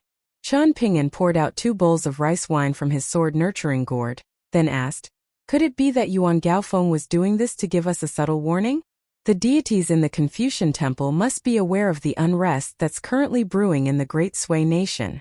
At a time, it's very difficult for them to make decisions concerning the scholarly fortune of the Great Sui nation, so all they can do passively observe, but they also don't want to see us being kept in the dark and ruining the scholarly lineage of Mountain Cliff Academy, so they intentionally acted with uncharacteristic hostility to warn us to be wary of the state of affairs outside the Confucian temple." A pleased smile appeared on Mao Xiaodong's face as he confirmed, "That's exactly right." He then looked out the window as he mused, "Even though I've thrown out the two of us as bait, I had thought that the opposition would either choose to adopt a strategy of passive observation for now, or send out some small fry to test us at night while there aren't many people out and about. However, it seems like I've underestimated their resolve. It's still not nightfall yet, and not only are we not far away from the Confucian temple, the streets are still teeming with people. Yet they've already unveiled their trump cards. Since when have the scholars of the Great Sui nation become so demented and reckless? Chen Ping'an continued to sip casually on his bowl of rice wine. You don't seem nervous at all, Mao Xiaodong remarked with a smile. Chen Ping'an set down his bowl as he replied, I've taken part in quite a few battles up to this point, so I'm no stranger to significant events. What are the most significant events that you've directly experienced? Mao Xiaodong asked. Chen Ping'an thought about it for a moment, then replied, One time, I fought against a nascent tier flood dragon presiding over a small world in the flood dragon trench. Another time, I carried the sword of the old great sword immortal from the sword Qi Great Wall.